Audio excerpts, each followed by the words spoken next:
All right, welcome to the Young Turks. Cenk Uygur, John Idaho with you guys. All right, now wait a minute, we're missing something here. We didn't drop it, and it's on a Friday. We did not. Okay, so I have a lot of news for you guys today about the show, about the actual news. But first is, look, we're pausing the power panel for a while for a number of reasons. But because as you were seeing with the bonus episode, et cetera, we're changing things up a little bit, so bear with us. I think you'll like what we're doing. So again today, third day of the revolution at 8 o'clock Eastern. I've got updates for you guys, including a congressman who has partly responded. Okay, super interesting. We're trying to get Congress people on board.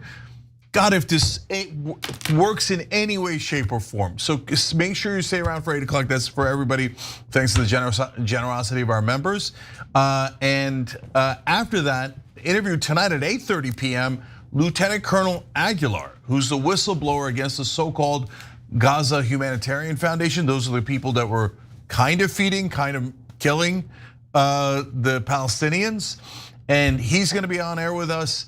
And it's a perfect date for it because apparently the Gaza Humanitarian Foundation, after the ceasefire, has just disappeared. They're nowhere to be found. So that is super interesting. That's at 8:30 p.m. Eastern. And at the end, I'm doing this thing that one of our members suggested. I'm gonna do a little story of the day at the end of the show just for the members, just like 5 minutes. We did it yesterday for the first time.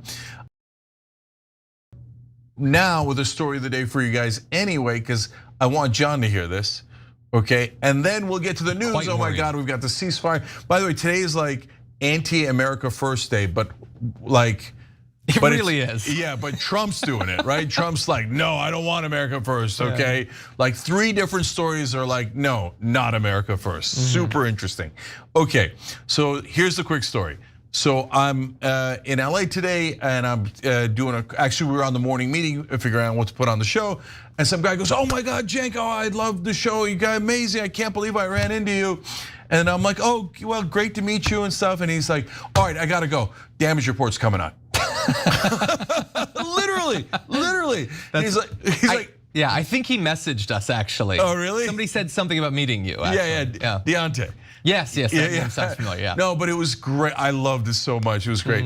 Like, it's wonderful to meet you in person, but I gotta go watch John. Digitally. Yeah, that's right. Yeah. So I love that. Everybody check out Damage Report. You crazy? Yeah, all right, awesome. 1 p.m. every day Eastern. So it's on YouTube. It's obviously on tyt.com. All right.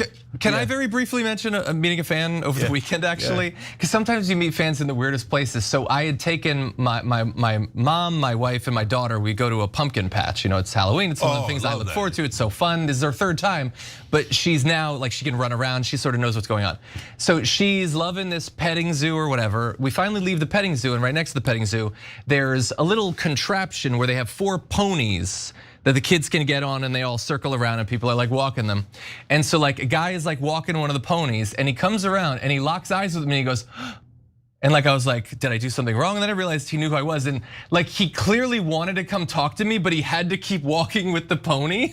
So I felt kind of bad. We eventually talked, but he was stopped by his duties, unfortunately. Yeah, well, or the pony's duties.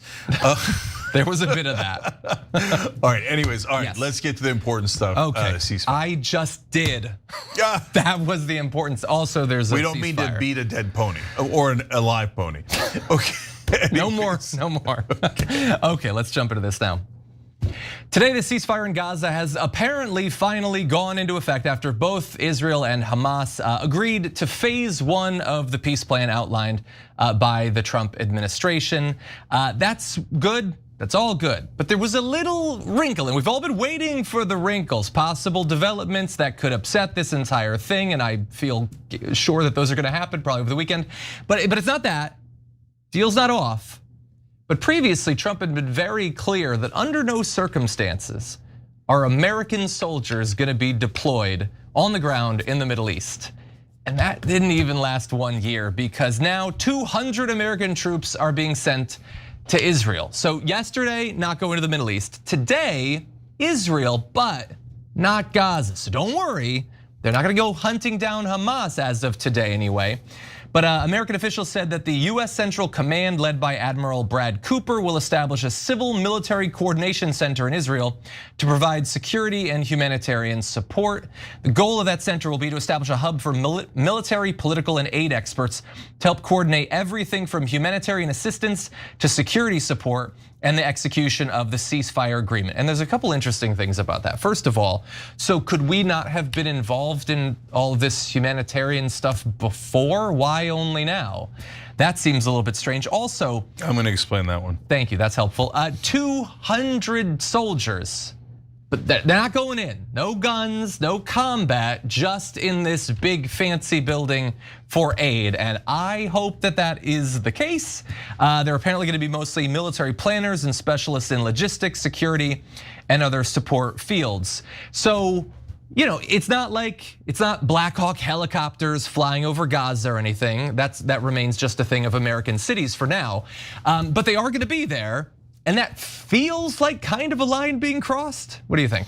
Yeah, well, I'm a little worried about it not being much of America first. But hold on, there's two very countervailing forces here. One upside for them going, which is the explanation I'm gonna give you in a second. One significant potential downside. Okay, so why are they going now as opposed to before?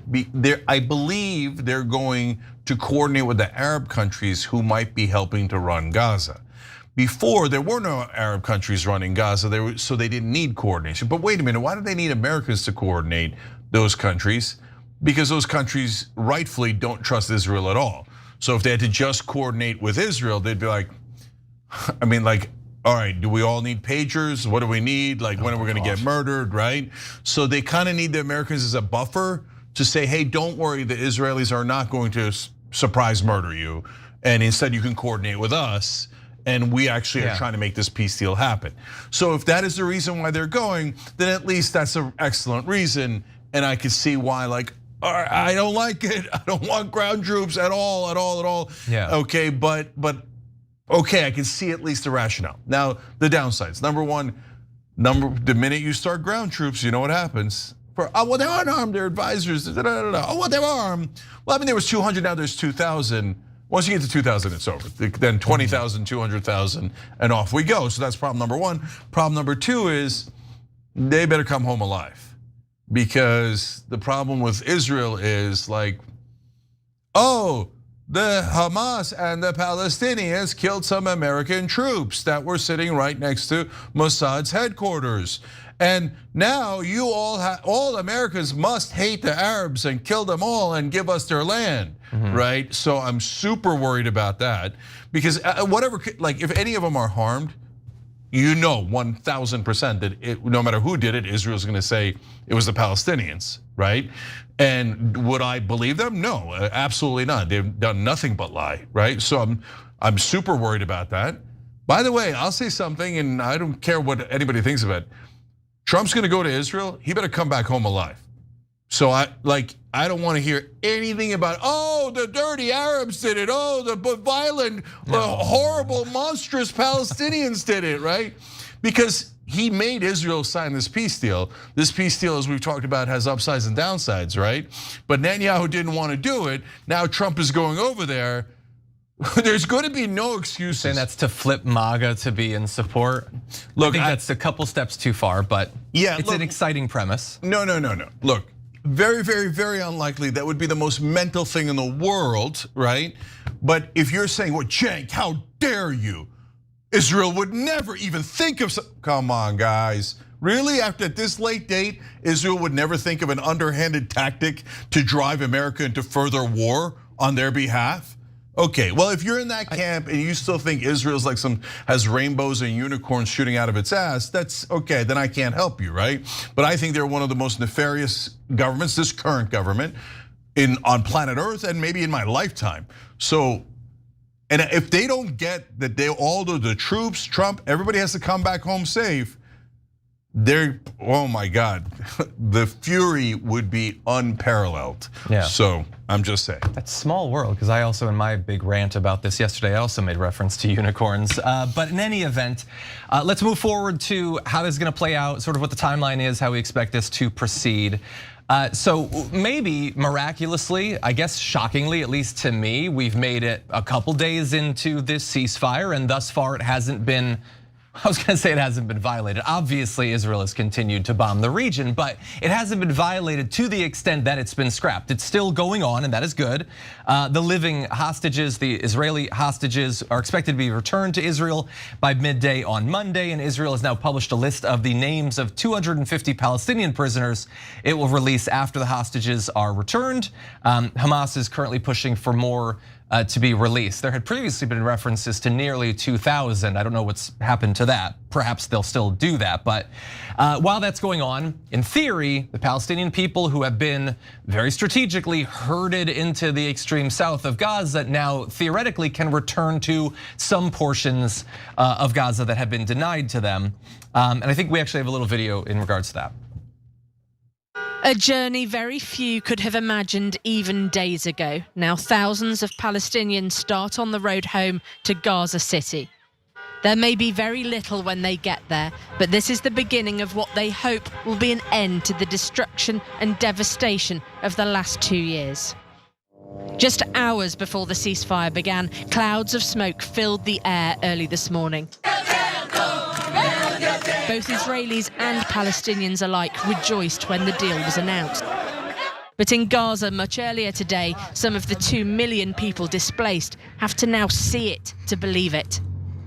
We hope that this suffering will end and that all the people of the earth will live in safety and peace. Everyone who has lived around us, near us and far from us, and that no people will go through what we have gone through. Whew, that breaks my heart seeing the little girl crawl around. Looks very similar to my daughter right now, hearing him hope that everything is gonna work now and there will be peace. And I hope for him that there will be. I sort of doubt it. In the meantime though, while they can return to some portion of Gaza, again, the majority, the slight majority is still, even under the terms of this, going to be controlled by Israel, at least for now.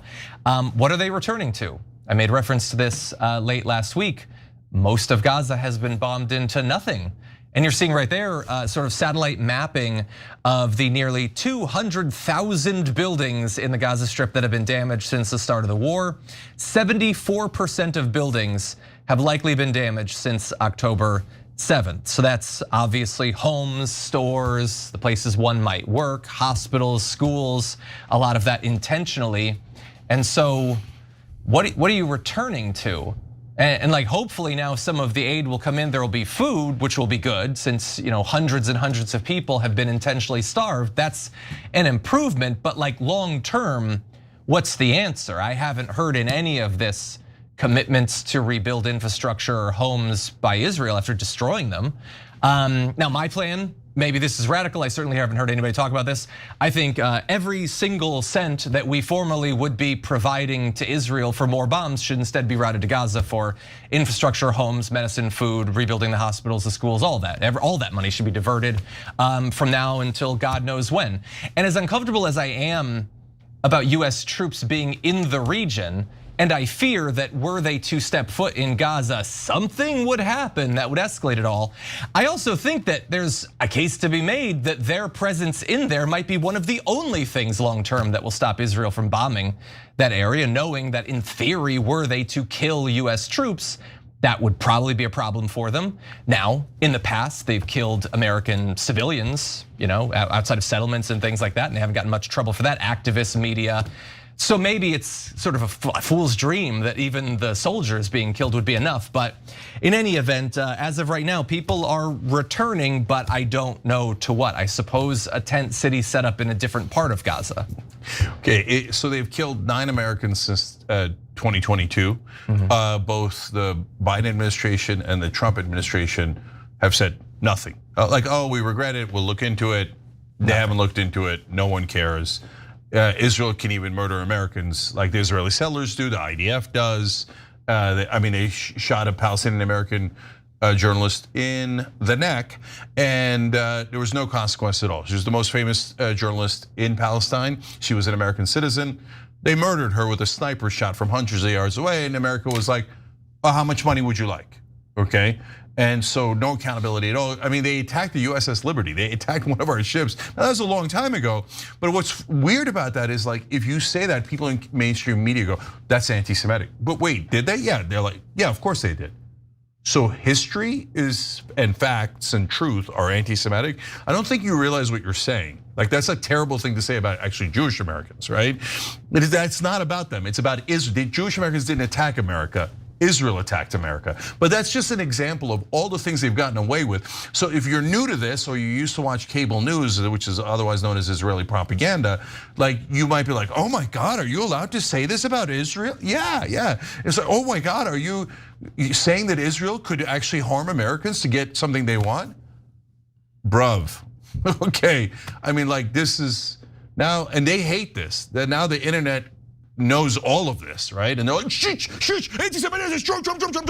Like, no, I don't care. As long as the troops are fine and Trump is fine and everybody's fine and you actually do the peace deal, great, wonderful. My God, you do 2 independent states, 1967 borders, oh, great, wonderful. Then we love Israel. We'd love to have Israel among the great nations on earth, etc. But if you're going to be a pariah terrorist state, yeah, we're going to question you. If you just committed a genocide right in front of our eyes, yeah, we're going to question you. And if you don't like that, you can kiss my ass. I don't care what you like or don't like. They're like, oh, my feelings. I'm so pro-Israel. My feelings, right? Israel murdered 20,000 kids. I don't give a goddamn about your feelings. So, okay, to that point, and what John was saying, you know how many buildings in Gaza have been destroyed or damaged? 198,883. 74% of the buildings. They leveled the place. The Israeli minister on social equality, what an Orwellian title, gave a fire-breathing speech about how she was so happy about the ruins of Palestine, of Gaza, and how they destroyed all the Palestinians. And she said, I want their children and their grandchildren to know the Jews did this. And I was like, no, don't say that, don't say that. You lunatics don't say that, right? So, okay. Jesus, man. Like, we're trying to keep both things at bay here, right? Like, Israel's being monstrous and we're trying to stop them from a genocide. And we're trying to also make sure anti-Semitism doesn't rise in a real and significant way. While Israel's like, come on, be anti-Semites, be anti-Semites. Like, just stop. So we speak for all Jews. If you don't love genocide, you hate Jews. No, stop saying that. All right, anyway, so back to the peace deal. Look, first, on behalf of the whole world, Palestinians, we are so sorry that we did not do enough. The entire world, and certainly our governments, our cowardly governments that constantly, for so long, for all of these decades and these 2 horrific years, serve Israel instead of their own voters and their own constituents, let alone standing up for humanity and decency as they pretended they were in favor of. At the very end of the genocide, which by the way, we're not done with yet, they're like, okay, maybe the Palestinians are slightly human and we should slightly care, right? So no, the world abandoned you, and every government official in the West owes you a deep apology. You're the strongest and bravest of us. Thank you for withstanding this. I don't know who could have withstood this like the brave and strong Palestinians did. You were heroic and we love you for it. Now, I wish this was the real end and we were giving this speech at the end, but the reality is Israel never stops. Their arrogance and hubris of this particular government is unmatched, unparalleled in my lifetime. So everybody's celebrating like, oh, it's over. Israel's gonna go back home. Go back home where? At the end of this, they have 53% of Gaza. And they say, oh no, don't worry, we'll withdraw to a security perimeter. They're not gonna withdraw to any security perimeter, besides which the security perimeter is 15% of Gaza. So they're gonna stay. Once they stay, there's gonna be some sort of trouble, or they're gonna pretend Hamas didn't turn themselves in enough. And that's it, they're gonna go, well, bombing or not bombing, they're not leaving. They came to take land from Palestinians. They came to take a portion of Gaza and make it part of greater Israel. That is not conspiratorial. They have said it many, many, many times. And not just Ben-Gvir and Smotrich, tons of their ministers, And also Netanyahu himself said it is his historic and spiritual mission to set up greater Israel, which includes Judea and Samaria, that's the West Bank and Gaza Strip. They came to steal the land, now they're taking 53% and going, that's ours, right? And we'd be lucky if they stayed at 53% and then continue to brutalize the Palestinians. So unfortunately, it's not over yet. Yeah, that's definitely my fear. Would love a cause for optimism these days, but not seeing a lot of it. But in any event, let's talk a little bit about some of actually what probably led to this deal. A lot of it was the situation on the ground, but also the situation internationally that Israel found itself in as more and more people turned against the continued genocide, in no small part because of critical coverage of the efforts on social media, on TikTok especially, and it was great that we had that. Unfortunately, TikTok has now been sold to people that are likely to increase the amount of censorship of those sorts of viewpoints in the future, so enjoy them while you can. But anyway, with that said, why don't we talk a little bit more about what people think of this conflict. Not long before both sides of the genocide, both the Israeli government and Hamas signed on to the first phase of this peace plan. Polls showed that for the first time ever, more Americans said that they sympathized with the Palestinians than with the Israeli government. Let's take a little look at that. Who voters sympathize more with the Israelis or the Palestinians? Back in October of 2023, it was the Israelis by 48 points. Look at this shift. Now we're talking about the Palestinians by a point. I looked back at every single poll that I could possibly find since this question was first asked in the 1980s. This is the first time ever in which the Palestinians had any sort of lead on this particular question. It is very clear that this war caused a historic shift away from the Israeli position in the Middle East conflict and towards the Palestinians when it comes to who Americans and voters sympathize with. So that is obviously a massive change. I'm not sure that I can come up with an example of that big of a change, even in the period of 2 years. I mean, I could be a little bit Buzz Killington and say that a 49-point change means that it took more than 1,000 people killed for each point in that change. Feels like it should have been quicker. It feels like we should have caught on faster, but we didn't. That's what happened. Now, some groups shifted more rapidly and more fully than others. So Harrington acknowledged that the Democrats back in October of 2023 had favored the Israelis by 26 points. They now sympathize more with Palestinians by 46 points, which is 72 points. I mean, there's literally never been a shift that big. And so all it took was 2 years of the most devastating war crimes I think that we've ever seen. And so that's good. Now, the shift was evident among Republicans as well, particularly as you talk about younger cohorts of Republicans. Here's a little bit more from Harrington. Who Republicans sympathize more with. You see a massive, huge age divide. Those 50 and over, what we see amongst Republicans is they sympathize more with the Israelis by 66 points. But look at the voters under the age of 50. They do sympathize with the Israelis, but just by 25 points. We're talking about a 40-point difference, with the youngest Republicans being far more sympathetic to the Palestinian position than older Republicans are. So yeah, I mean, that's a huge difference between the two. I mean, instantly my mind goes to after 2 years of genocide, they're now where the Democrats were. Anyway, look, all these polls, you can look at them optimistically or pessimistically. Regardless, it's a lot of change in just 2 years. No, I love it. It's huge and it's only gonna get bigger, okay? So first of all, if you did under 35 for Republican voters, my guess is, and I haven't seen the polling yet, but my guess is if it's not today, it'll be tomorrow, will be pro-Palestinian, because under 35 is gone. You go online and try to make a pro-Israel point to MAGA under 35. They're not interested at all, at all. Okay, so it's less sympathy towards Palestinians in that case, and maybe I'm being like unfair to them, but more. And by the way, there are actually two right-wing media figures that are very sympathetic to the Palestinians and to Muslims in a way that is absolutely shocking, and more sympathetic to Muslims than all of mainstream media combined in my lifetime.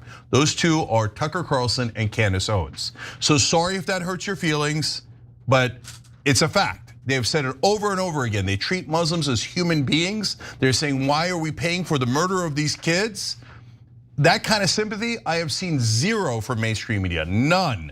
So don't tell me I'm supposed to be offended on behalf of other people when no one's offended on my behalf, on my family's behalf, on my community's behalf. Why isn't everybody disgusted with mainstream media that has been deeply bigoted against Muslims, not just throughout the entirety of my lifetime, but in these last 2 years? They're like, all your kids are being killed. Who cares? Whatever. Oh my God! Someone criticized Israel on a college campus. Let's talk about it for 24/7. Dead kids. Who gives a damn? So when Tucker and Candace say, "Hey, Muslims are people, and we should stop killing them," that's amazing. Yeah, they say other things I don't agree with. But guys, show me one cable news anchor that has had the sympathy they have had for Muslims. And if you haven't seen the clips, they're unbelievable. Candace Owens talking about, we got taught to hate Muslims and it made no sense. I'm so sorry for what I've said before, right? I mean, did I expect that from Candace? You couldn't have gotten me to believe that Candace Owens was gonna say that if my life depended on it, right? So anyways, the reason I bring that up is because it was propaganda by all of mainstream media in my entire lifetime that got those poll numbers to be sympathetic to Israelis rather than Palestinians. You say, well, that's outrageous. Israel is our moral special ally. Of course they shoot them dirty Palestinians. Exactly, guys. Exactly. Why did the media treat them as the dirty, savage, terrorist Palestinians for 40, 50 years when they were the ones occupied? They're like, Israel has the right to exist. Dude, it already exists. Palestine doesn't exist. Who cares about the Palestinians? That's been mainstream media my whole life. They're guilty. They're the most racist, bigoted people in the country. So then they pretend they care about bigotry towards Jewish Americans, but never to Muslim Americans. So that's why the polls are high to begin with. But now, because of the internet, which they despise, and I love it. I love it. The internet's woke up like in unison over the last 2 years. Don't use that term, you might turn them off. Woke.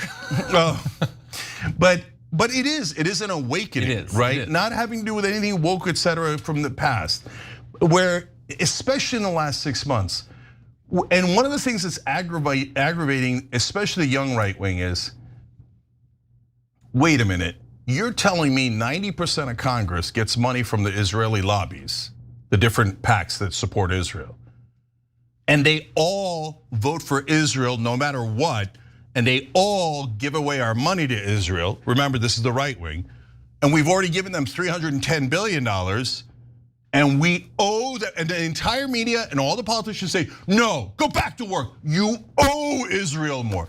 You think MAGA's gonna like that? Yeah, they're sellout, crook politicians like that. Ted Cruz, who stuffed $2 million of AIPAC money into his mouth, likes that. But the voters don't, and when they realize, oh,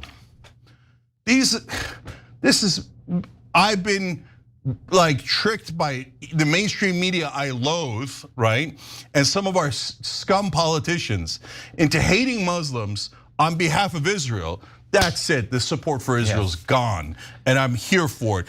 Guys, 58 brutal years of occupation, and the entire time, for 58 years, as Israel was the aggressor, Israel was the one that denied Palestinians a right to exist, the one that humiliated them, killed them, occupied them. The entire time American media said, Israel is the greatest, Palestinians are terrorists, how dare they resist their occupation? That's what American media said. That's why those polls were like that. Now the internet says to mainstream media, we don't give a goddamn what your propaganda is. No, we see now. Now we can see and now we can hear, and we don't need your interpretation anymore. And so they don't want Israel, not only, look, again, the left cares a lot about the Palestinians and Gaza, etc.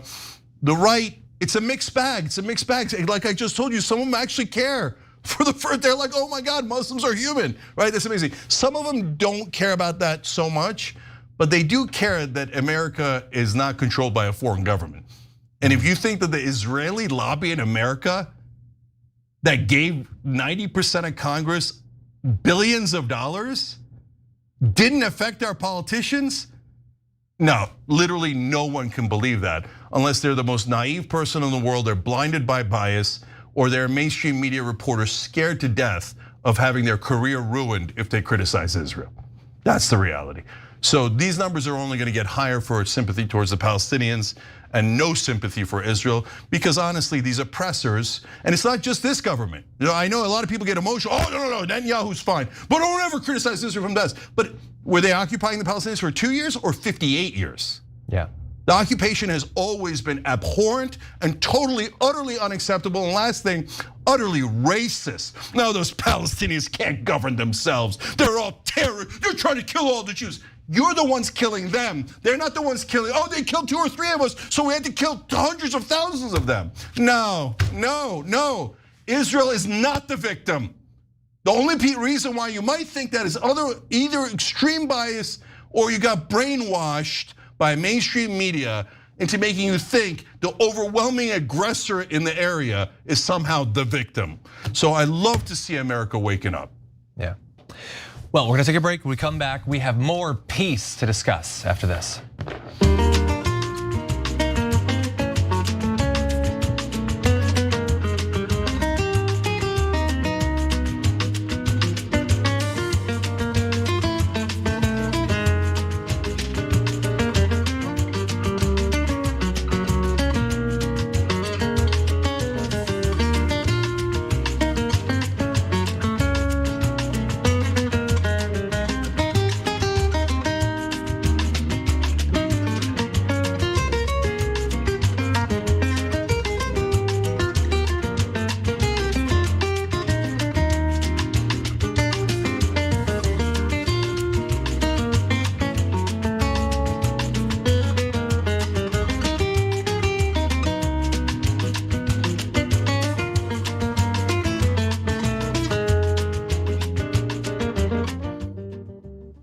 All right, let's do super chat first. Lowe says, if I had $1 for every time Jenks mic clips, I'd send it all in super chats.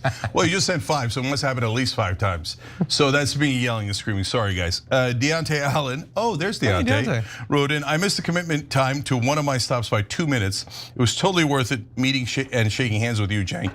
Thanks for all you guys do again. Love you both and all the TYT fam. Deontay, love you too, brother. You see, we remembered your name. And we do the best we can, and I love seeing you guys and meeting you guys. So, and I love doing this show together. So it's great to see you.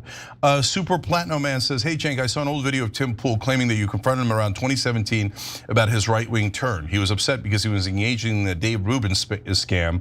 You called it early. I mean, my God, what did we not call early? Okay, and every time, oh, you're crazy. There's no way, right? Anyways, look, Tim Pool's a complicated character, and so, anyways, that's a way too long a story. But yes, he started out on the left. He would actually do field reports to the Young Turks from protests, from Black Lives Matter protests, etc. And then somehow he got, into the right wing. He says he's in the middle. Tim, come on, right? Bet he makes more money now. Yeah, anyways. Darth Dunedin writes in the YouTube member section, Cenk, never change. I respect your passion and integrity so much. I know something is too much, but I really respect it, and thanks for always having an open mind and being fair. Look, all of you who wrote in, I'll read a couple more, but thank you guys. Look, remember, and I said this at a recent speech at CARE Chicago, we'll put that up on YouTube on Monday. Like and this goes to Deontay and every Young Turks viewer, member, etc. that I've ever met. How do we have this strength? So when you see a compliment towards me, though, it's towards you. You give me that strength because we get battered. We get battered on all sides. The only strength we have is you guys. But as we all know, that's already way too strong. Okay, so love it. Carol writes, and Carol goes, hi, I'm from Philly. I'm 66 years old. And I'm 100% pro-Palestine.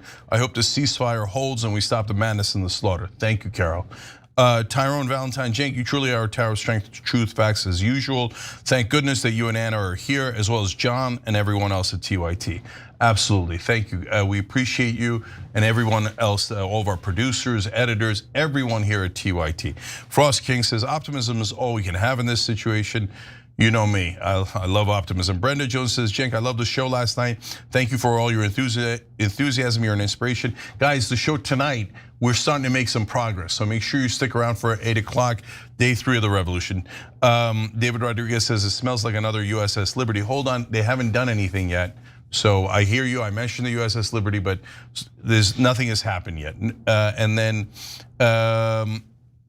I am out of time. Okay, we'll see you in a second.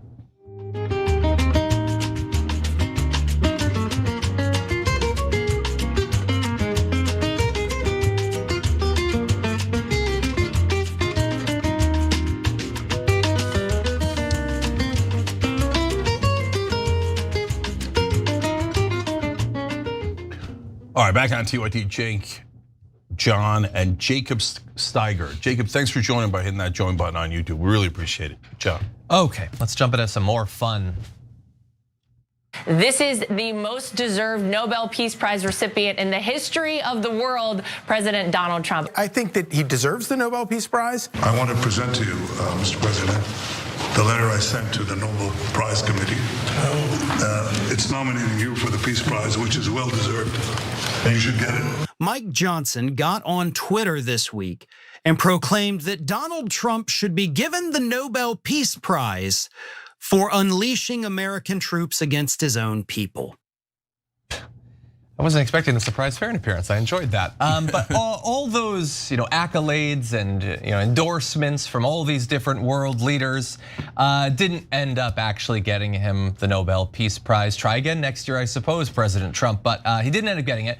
Interestingly, the woman who did end up getting the prize actually sort of dedicated it to Donald Trump, so maybe that will placate him.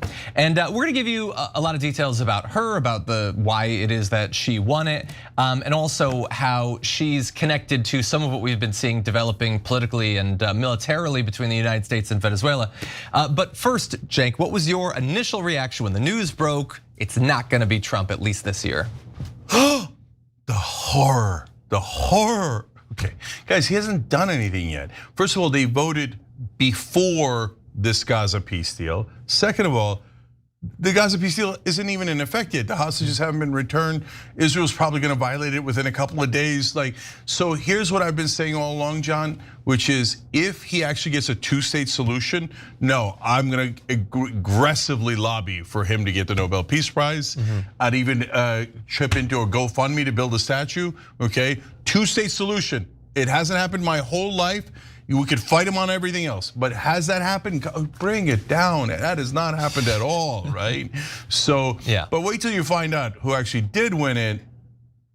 Makes you go, Yeah. And I have a theory as to why she won it. Yeah, save your money on the statue. They've already got a statue of him and his former best friend out in front of the White House, actually. I think it's a great likeness. But in any event, he didn't win it.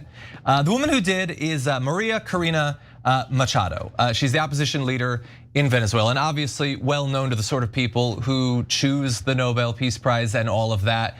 I led with our coverage on the Damage Report this morning saying that I wasn't familiar with her work. I'm not an expert in Venezuela, and I've been looking at all the media responses to this today, and it turns out I'm the only one who isn't.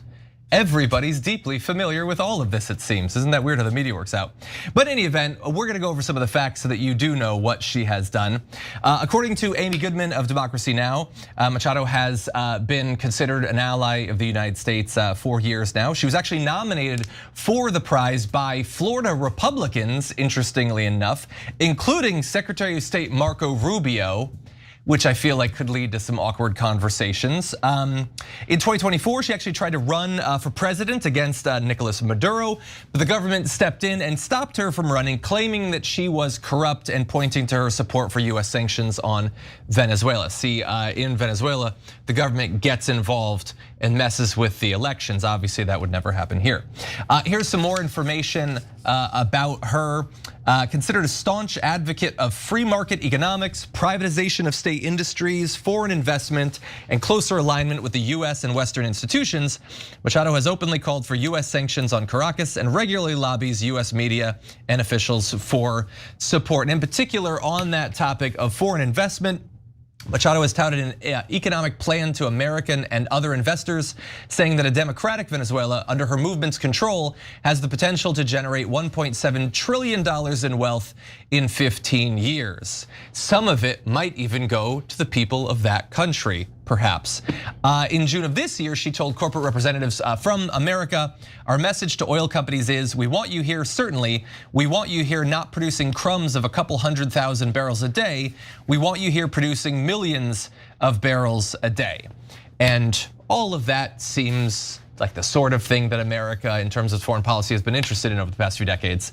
And so some of that you can sort of understand why some of these figures that you might not have expected to be in support of a person other than Trump who would win the Nobel Peace Prize are actually in support of her. And obviously it's a mixed picture. Like there's all this economic stuff.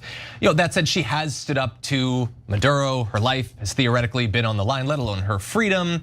And so, there's a lot out there, Cenk, but obviously, maybe some of this takes a bit of the sting away from Donald Trump.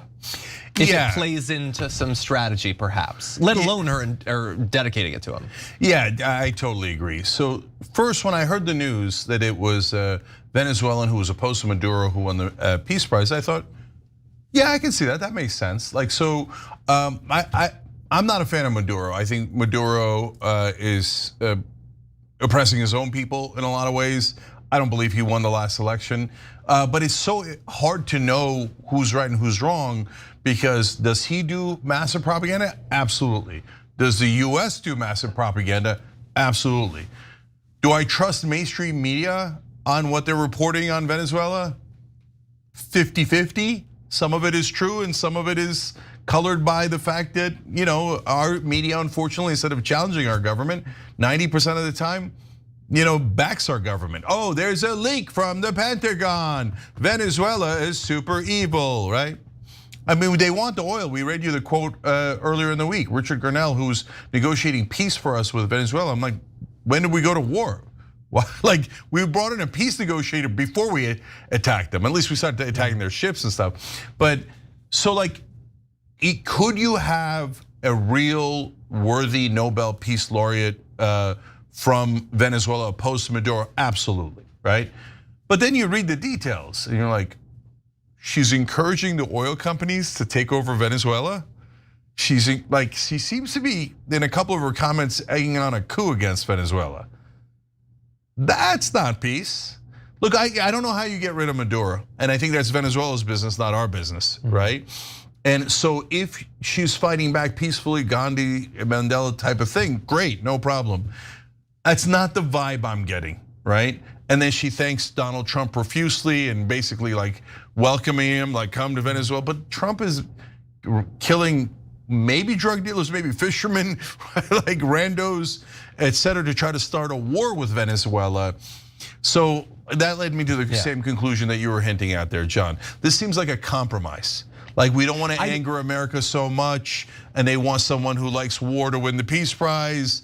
Giving it to Trump would be absurd and would totally devalue, like it would destroy the reputation of the prize. They almost did that, by the way, when they gave it to Obama, because they gave it to Obama on like day 2 of his administration when he hadn't done anything, right? So they couldn't do that, but they didn't want the blow. My guess is, I'm guessing, the blowback from picking someone who's actually for peace or against American interests. Instead, they pick someone who's like, I'm kind of for peace, but I'm also kind of for the war that I want you to start. Yeah, I mean, what if they like chose like, I don't know, the flotilla or something? Oh, their heads. And again, I'm laying out some speculation hypotheticals. I will say what I said on the Damage Report. I'm not a regional expert. I don't know basically anything about their politics. And almost nobody admits that sort of thing. I don't understand why you would avoid it. I think you should be forthright with your audience. I'm trying to learn as much as I can, like everybody else is. In any event, let's give just a little bit more detail before we close out our conversation on this. What's interesting is that during the ongoing negotiations between the United States and Maduro, who, based on what we're reading here, really does seem to worry that we're gonna launch an invasion, which is strange because Donald Trump is such a peace guy. But anyway, Maduro's apparently been offering massive concessions to the Trump administration, including a dominant stake in Venezuela's oil and other mineral wealth in discussions that lasted for months. Again, remember that Donald Trump, despite being like viciously opposed to socialism and communism, now just routinely the US government takes stakes in individual corporations. That's now happened multiple times. And so I guess theoretically that's what we would do to avoid a war, except they didn't accept that. Maduro also offered to open up all existing and future oil and gold projects to American companies, give preferential contracts to American businesses, reverse the flow of Venezuelan oil exports from China to the United States, and slash his country's energy and mining contracts with Chinese, Iranian, and Russian firms. But despite all of that, the Trump administration cut off all diplomatic efforts with them, which seems like hypothetically they think they can get a better deal somewhere else.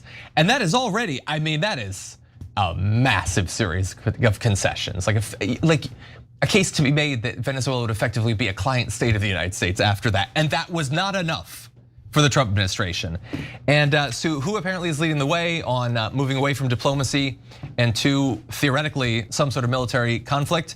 It seems like Marco Rubio, which is strange because he's ahead of our diplomatic bureaucracy. But again, what does any of this mean? I guess by the time the Secretary of Defense becomes a Secretary of War, you also upgrade the Secretary of State to Secretary of Defense. It all moves in that direction. But in any event, as we've been randomly bombing ships without providing any evidence of what's on there, Rubio has apparently been taking intelligence provided by the CIA, pushing for a more aggressive strategy versus Venezuela. By now, by the way, we apparently have 6,500 troops in the area, and Rubio has for a very long time been an advocate of regime change, which is not necessarily what you want in the guy that's supposed to be holding the diplomatic cards. And so there's a lot there, a lot more we can get into. Any final thoughts, Cenk? Yeah, it's obvious we want war. I mean, if you don't take that deal, what you're saying is I wouldn't have taken any deal because I don't want half the pot, 3/4 of the pot. I want the whole pot, right? So why is Maduro offering that deal? Because for a similar reason, he's like, I don't really care. I just want to stay in charge. Yeah. So these Americans look like they're going to invade me, and better for Venezuela, worse for Venezuela, whatever, dude. Like if they invade, I don't stay in charge. If they don't invade, I do stay in charge. So it's not like I care about my own citizens. I mean, look, the country's a mess, right? So yeah, I'll give away their natural resources as long as I get to stay in power. So there are no good guys in this story, unfortunately. But the best point is the one John made. Marco Rubio is supposed to prevent war as Secretary of State, but instead he's egging it on because they're all neocons. All they want is war. And remember, there's the oil companies, and they've already admitted that they were negotiating. Gurnell said, we are negotiating to get the oil companies better deals. I mean, it's unbelievable. Yeah. How do you say that? Before they used to hide that fact, right? But it's also the defense contractors who would make a ton of money from that war. Yeah. So there's a lot of lobbyists pushing for that war, and that's why they turned down what seems to be an excellent offer. Yeah, I also think, returning to the previous point, like Trump now needs to cast his eyes ahead to the Nobel Peace Prize for 2026. And how do you get that? You end wars. And we already know that he counts him ending the US war with Iran as one of his wars he's ended. If he invades Venezuela and then eventually ends that war, Nobel Peace Prize. Could work out for him. Anyway, we're gonna take our second break of the hour. We'll be back in a bit.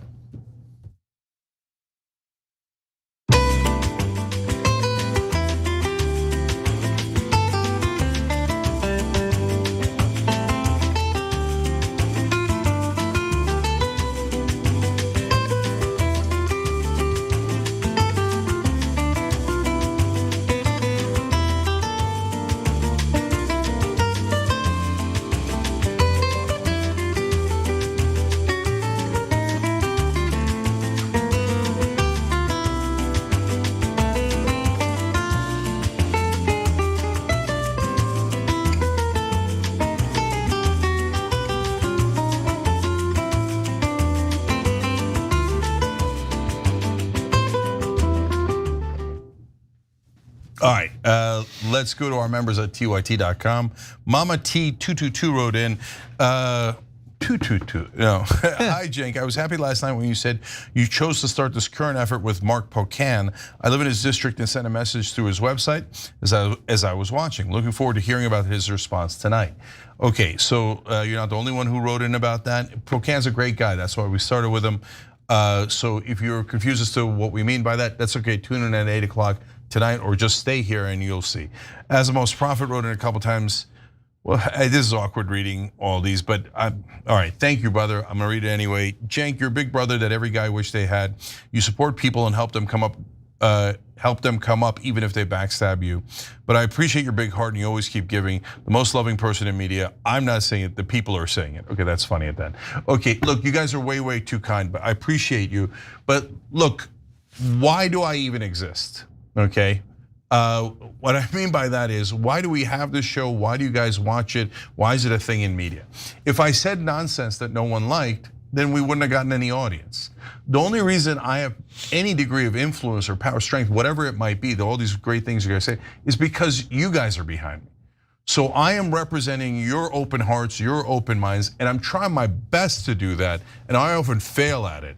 But so if I could just show a smidge of what you guys have to the rest of the world, we'd all be way better off. So thank you. Old Woundsman 53 says 399 TYT supporters have signed the letter to Wisconsin's 2nd Congressional District Representative Mark Pocan in regard to HR 3493. So we were trying to get momentum and get a bunch of people to act at the same time. Boom, here we go. Game on, okay? Cray Cray Souffle says, please, Cenk, those few on the right like Candace, MTG, and Tucker are kind of sliding into those gray areas of agreement because they just don't want to end up like CK. Just saying. CK? Charlie Kirk? Oh, I see what you're saying. Look, I don't know why they're doing it, and I'm not in favor of the other things that they say. I don't believe the First Lady of France has a penis, okay? I don't believe you should laser your testicles, okay? But when they come and say things that are correct, I'm not going to say it is incorrect, and I'm not going to denounce them for that. People don't want, nobody's asking you to denounce Tucker Carlson for the laser bit or the demon bit, right? They're asking you to denounce him for standing up for Muslims, and that's a no thank you, not going to do it, okay? So if there's another day where we massively disagree, which is very likely, then we'll get back to fighting, okay? But for now, he's showing humanity. It makes sense to show humanity back, okay? And people say, no, the fact that he's actually one of the very few people showing humanity towards Muslims doesn't count. No, it does count. Sorry, it counts. We've never gotten it. Muslims in America have never gotten it from the media in almost any form. Obviously, some on the left are wonderful, right? But nothing from mainstream media, nothing from the right until now. So no, I'm not denouncing a goddamn thing. All right, we'll be back.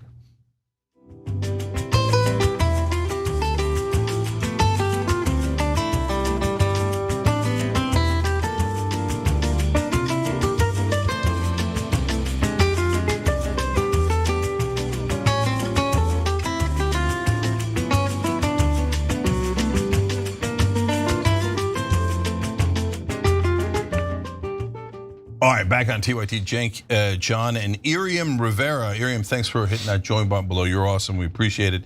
I'm just gonna read one quick thing here. Rob3 Chatsworth said in our member section on TYT.com, give a shout out to Abby Phillip. She's a lonely voice on CNN, sympathetic to the Palestinians. So Abby Phillip, great job, and she gives voice to Anna, etc.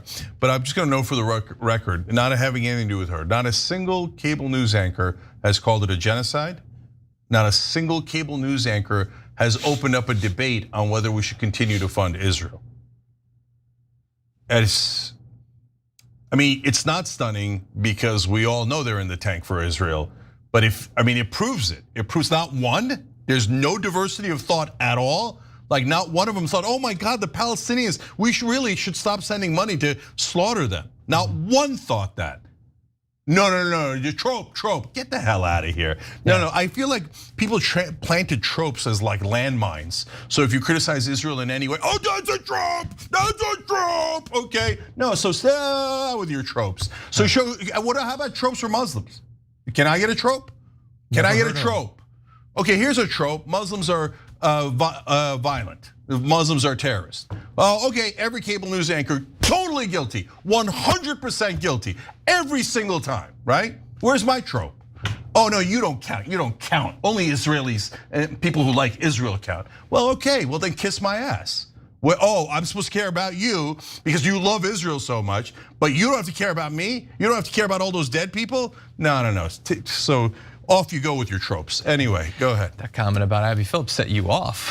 Okay. I don't think that was the intent. Abby's great, great. I know. But guys, that's my point though. Okay, super last thing, John. And we're doing this when we have no time. But look, I talked to a reporter, I'm definitely not gonna give the outlet or the name, okay? Just within the last week, and same exact thing happened that happened every time. I'm like, we talk about this story, we talk about okay, and she's like, I get it, it's a good point, etc. And this time, I didn't ask, she said it. She's like, well, we'll see what gets past my editor into the story. It's the editors, it's the producers, it's the people at the top who are like, you are not to criticize Israel. If you do, your career is in jeopardy. That's why they don't say anything. Yeah. All right, John. Okay, well, let's talk about other countries we're sending money to.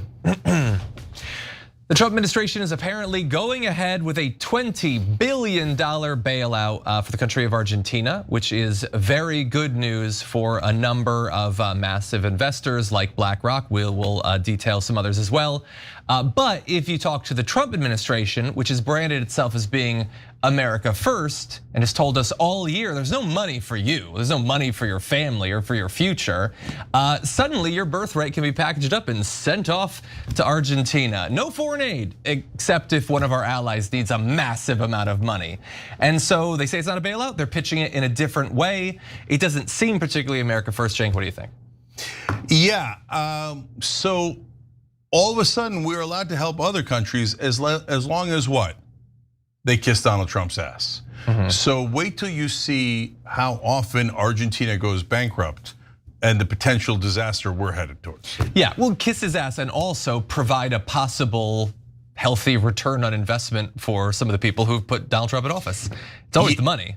Oh, 100%, and not just the banks. So we'll talk about that in a second. Exactly. Well, why don't we turn to Scott Bessent, Secretary of the Treasury, who was on Laura Ingram's show, because every member of the Trump administration is obligated to be on cable news at least once per day. And so there he was explaining why the Trump administration wants to transfer this massive amount of money to Argentina. Take a look.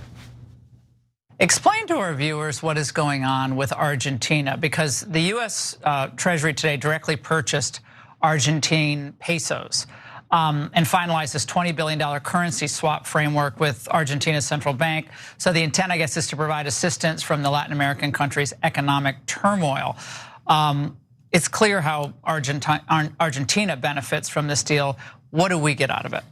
We get a lot out of it. Argentina is a beacon in Latin America. President Milei has done the right thing. He is trying to break 100 years of a bad cycle in Argentina. He is also a great ally for the US. He'll be coming to the Oval Office next Tuesday, and he is committed to getting China out of Argentina. They're all over the place in Latin America. We have an interesting little twist on that comment, so remember that. But as we said, they do not want you to think of this as a bailout. They want to have you think that somehow we're gonna get any of this money back. And so here is how he says it is actually America first to transfer all this money. People say to me, how is this not America first? I'll tell you why it's not.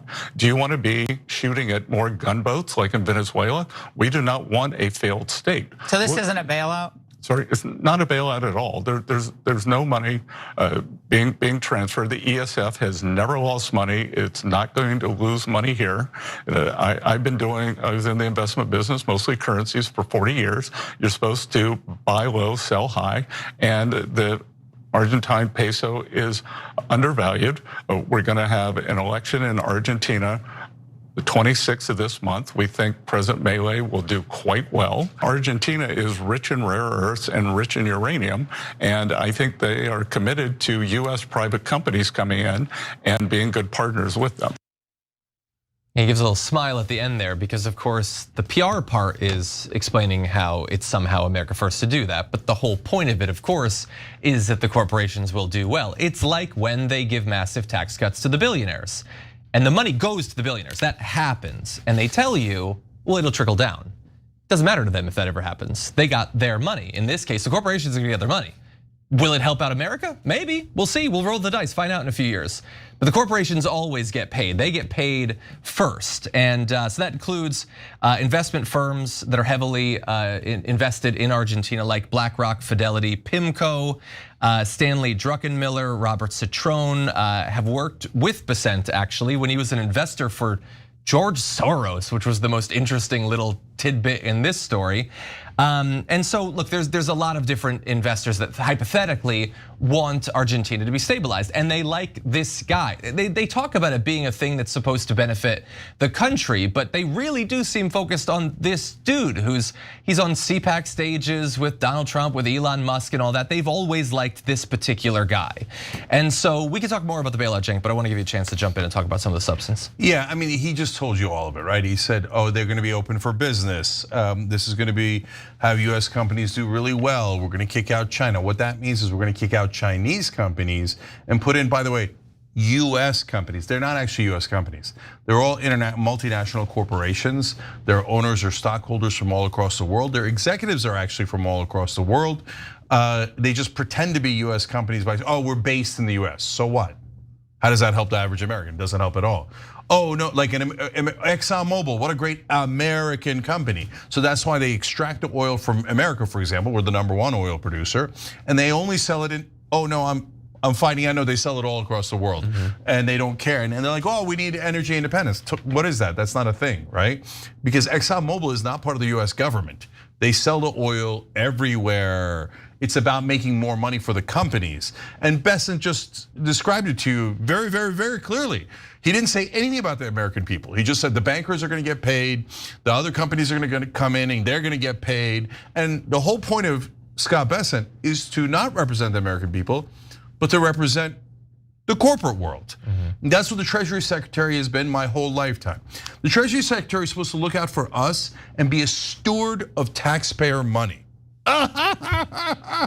My whole life, Democratic and Republican. I mean, Larry Summers and Geithner on the Democratic side, everyone on the Republican side. Oh yeah, the corporations, stock market, stock corporations, invade. And John, that brings us back to, so look at the last two stories we covered, Venezuela and Argentina. Venezuela is not doing business with us, and they have a lot of oil. And most of the drugs actually come from Colombia and Mexico, right? And I don't want to invade them either, but they're like, oh, we are really worried about, what are we worried about? And what's our excuse here? Oh, drugs, right, of course. Oh, drugs, we must topple their government and put in government that is more favorable to multinational corporations in our hemisphere.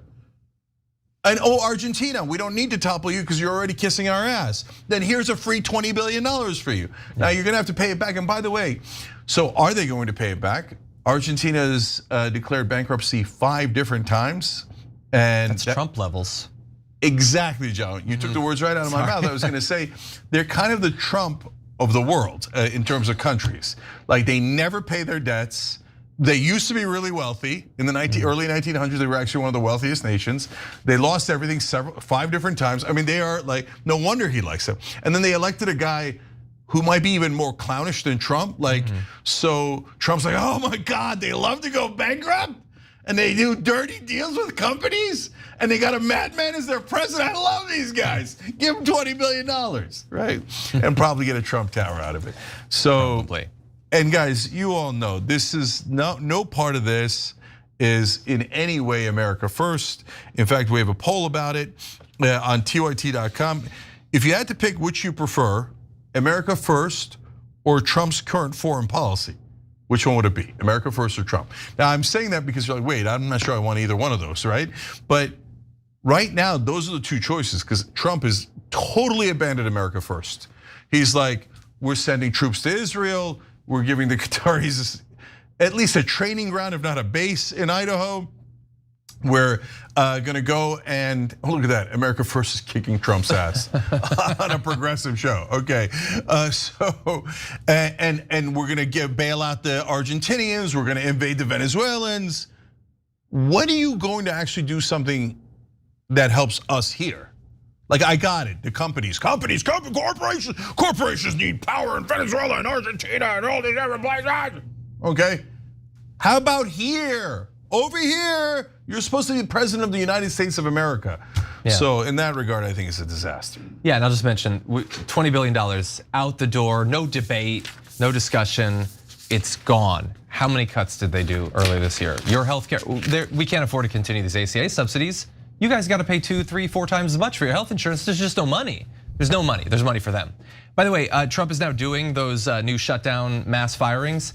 They apparently just cleared out. There's part of the Department of Education is it's like the Bureau of, I think it's like primary and secondary schools. It's like 300 people that deal with primary and secondary education. They fired literally every person there. Helps to deal with your kids. Your kids are in school, they need help, they need aid, whatever.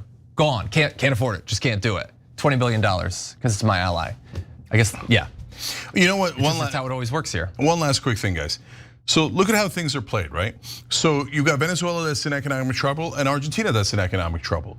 But if you play ball with our companies, we give you a gift of $20 billion and we try to lift you up out of that economic mess you're in. But if you don't play ball with our companies, then we crush you with sanctions so that your people are driven into poverty and then blame you, right?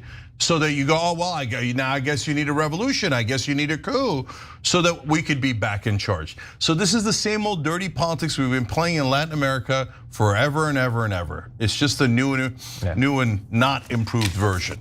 If I could just one last thing, we crush your economy, we make everyone desperate, and when some of them come here for economic opportunities, we badmouth them, we badmouth their country, and we use that to radicalize even more of our own voters. It's like a perfect circle they've got set up. Yes, and when we come back, is circumcision causing autism?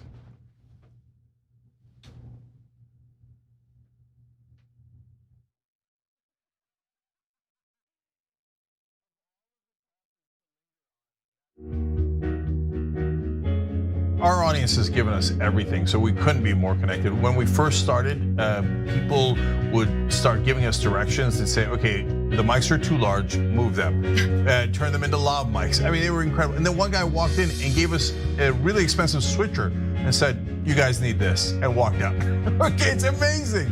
They helped us build a studio. They did a $2 million funding campaign for us. And so they really are us. We do this show together to the point where some of our hosts are even former listeners. So when we say that the audience is part of TYT, we really mean it. I think what the audience also appreciates is especially if they're members, they really get an inside look into who we are, our personal lives, what drives and motivates us. It goes beyond just storytelling. I think that what we do is allow our viewers and our listeners into our daily lives, and we give them kind of like this inside look into everything that we're passionate about and why it is that we're doing what we're doing, right? Like the motivation behind what we're doing, I think is important for our audience to know, and we're not shy about sharing that with them. And it's different from what people typically see in legacy media outlets where everything is kind of dry and robotic and there's really no personality or authenticity that comes along with it. Oftentimes when we're doing the show, I don't really think of it as me telling them stories. I think of it as us having a mutual respect and conversation with one another. And as I said earlier, I mean, not only do I feel that through the work I do, I'm informing our audience, but they inform me oftentimes as well. You know, they'll pitch stories to us. They'll tell us, you know, a certain perspective or angle to a story that we might have missed. And I love it. You're about to watch some behind the scenes footage of the Young Turks. Ooh. Now these are partial videos. If you want to get all of them, you become a member, go to tyt.com/join, and you'll get all the behind the scenes of me, Anna, John, JR, a little bit reality show like. tyt.com/join and enjoy this. You know what you're seeing behind me? Jersey, hold. Watch me flip this camera. However I flip it. Do I flip it like this? No, I just took a picture. I'm bitzing right now. What? Behind the scenes. Oh, okay. For members? I don't have my face on. She doesn't have her face on, folks. Oh, that's JR's ass right there. You can't take 5 minutes off, can you? No, I can't, Johnny Pie. I said it was live stream, but I was lying. It's not a live stream. It's just for members. Bitsy, this is my cat. You know what his name is? Kiki Cat. Animals are innocent. Control room and the insanity is obviously there. Right now, as you can see, I'm directing or tech directing. I'm so happy to be here. This is what like a Labor Day beard looks like for Jank. Man, you're a Young Turks viewer if you recognize me like this. Oh, thank you. You are the one person in my life I would love to meet. What's going on, guys? This is a Bitsy or BTS or behind the scenes with Hassan Piker, AKA Woke Bay. Oh, hi, I didn't see you there. I have finished my show, The Damage Report, and now I get into a really awkward time of the day. When I'm sitting the control room is right there. So I can see Bart. This is the Pittsburgh office, by the way, referred to often as the boiler room. You see how it's ripped? Is it super unprofessional to wear that at a business meeting? Or am I like cool, rebel? I just finished doing the power panel and I'm fired up. What do you do for TYT? Not a whole lot. If you're frantically tweeting at us that something's broken, thank you, because I'm fixing it. And thank you for being a TYT member. Super last thing, because there's always got to be a super last thing. Oh, that was disastrous. This has been behind the scenes, behind the scenes.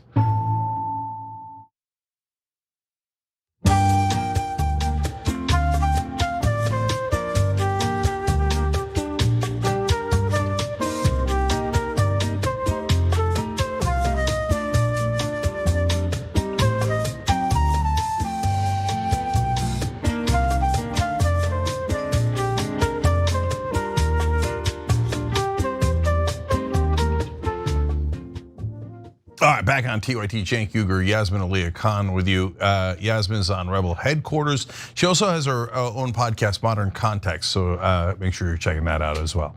All right, Yas, what's up? What are we doing? First story, we're going to talk about placenta, everybody. Get ready, let's roll the tape. Ooh.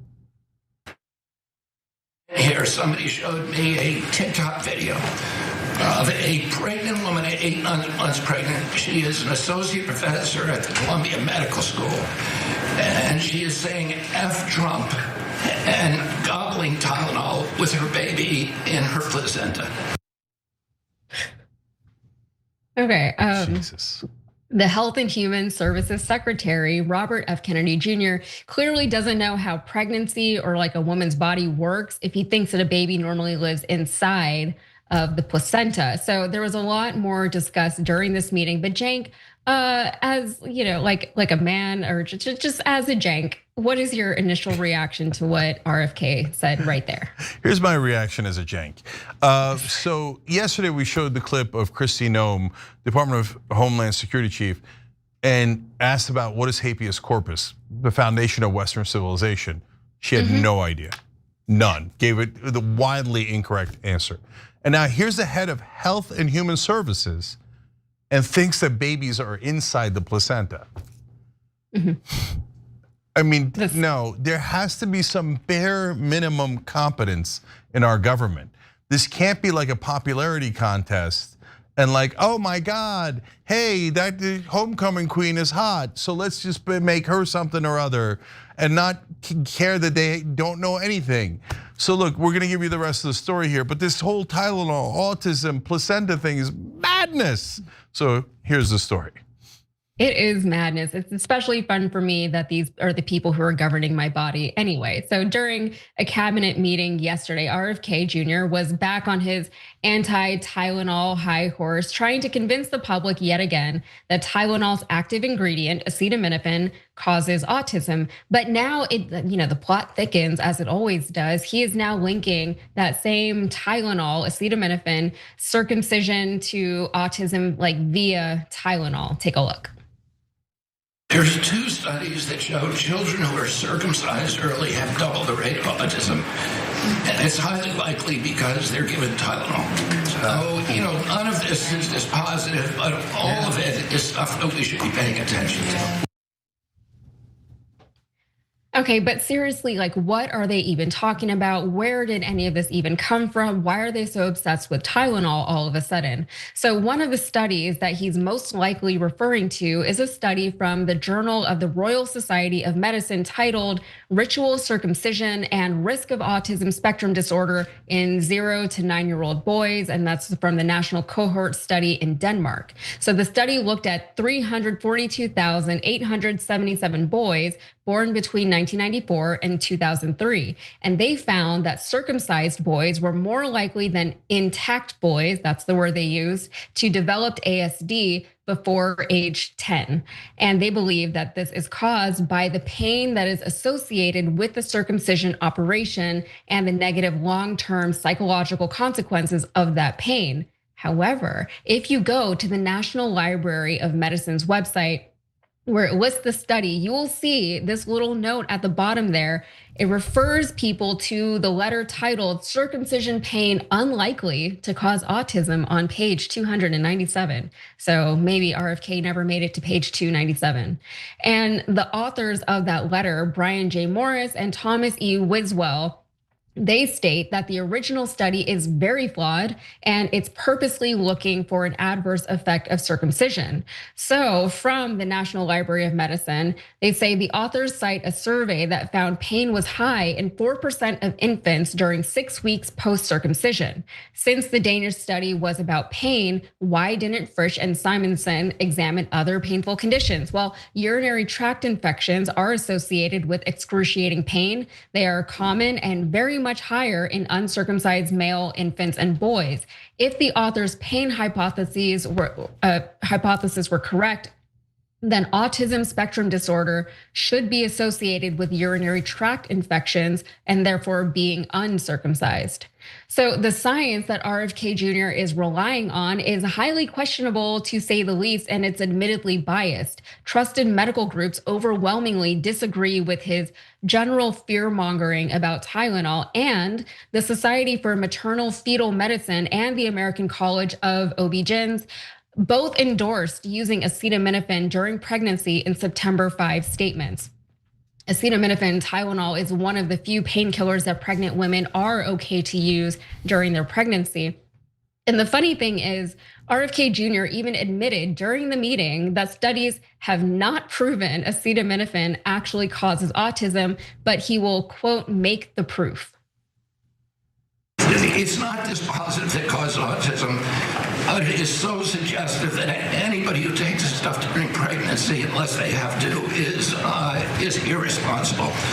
There are 15 rodent studies. Every one of them shows if you give it to the mother, the babies, and particularly the male babies, have profound neurological and behavioral changes. And there are dozens of studies that show the countries that use the highest level of autism. Cuba has the lowest level in the world of acetaminophen use, and it has the lowest autism rate in the world. So this is not dispositive. It is not proof. We're doing the studies to make the proof.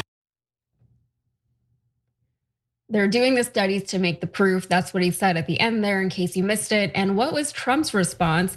Even if women and children don't have many other options for pain relief, Trump says it's fine, just tough it out. Again, just more pain for the women. Take a look. This is a horrible thing. And if you don't take it, I mean, you have to tough it through sometimes. There are other things you can do, but you have to tough it out. It's easy for me to say.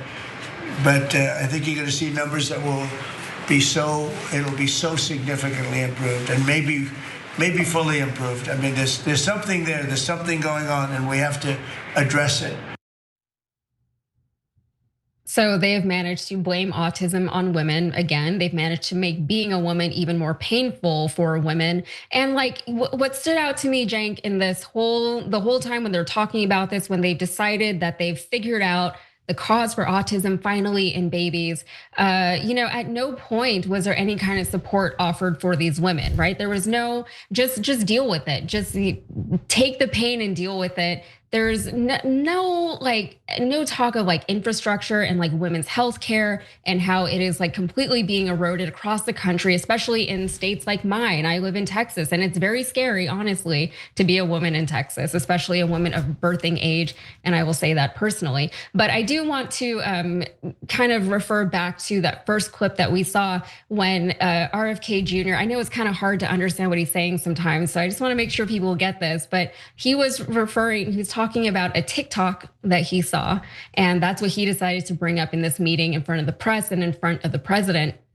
But it was a TikTok of this woman. I don't remember exactly, but I think she was some kind of doctor, some kind of physician or medical professional from Columbia University. So God knows, like, she must be more qualified than either Trump or RFK Jr. And she was there taking Tylenol as a pregnant woman and saying F Trump. And he said that this was Trump derangement syndrome, that women so hate Donald Trump that they're willing to just like endanger their babies out of spite because they hate him so much, they're just gonna do exactly the opposite of what he tells them to do.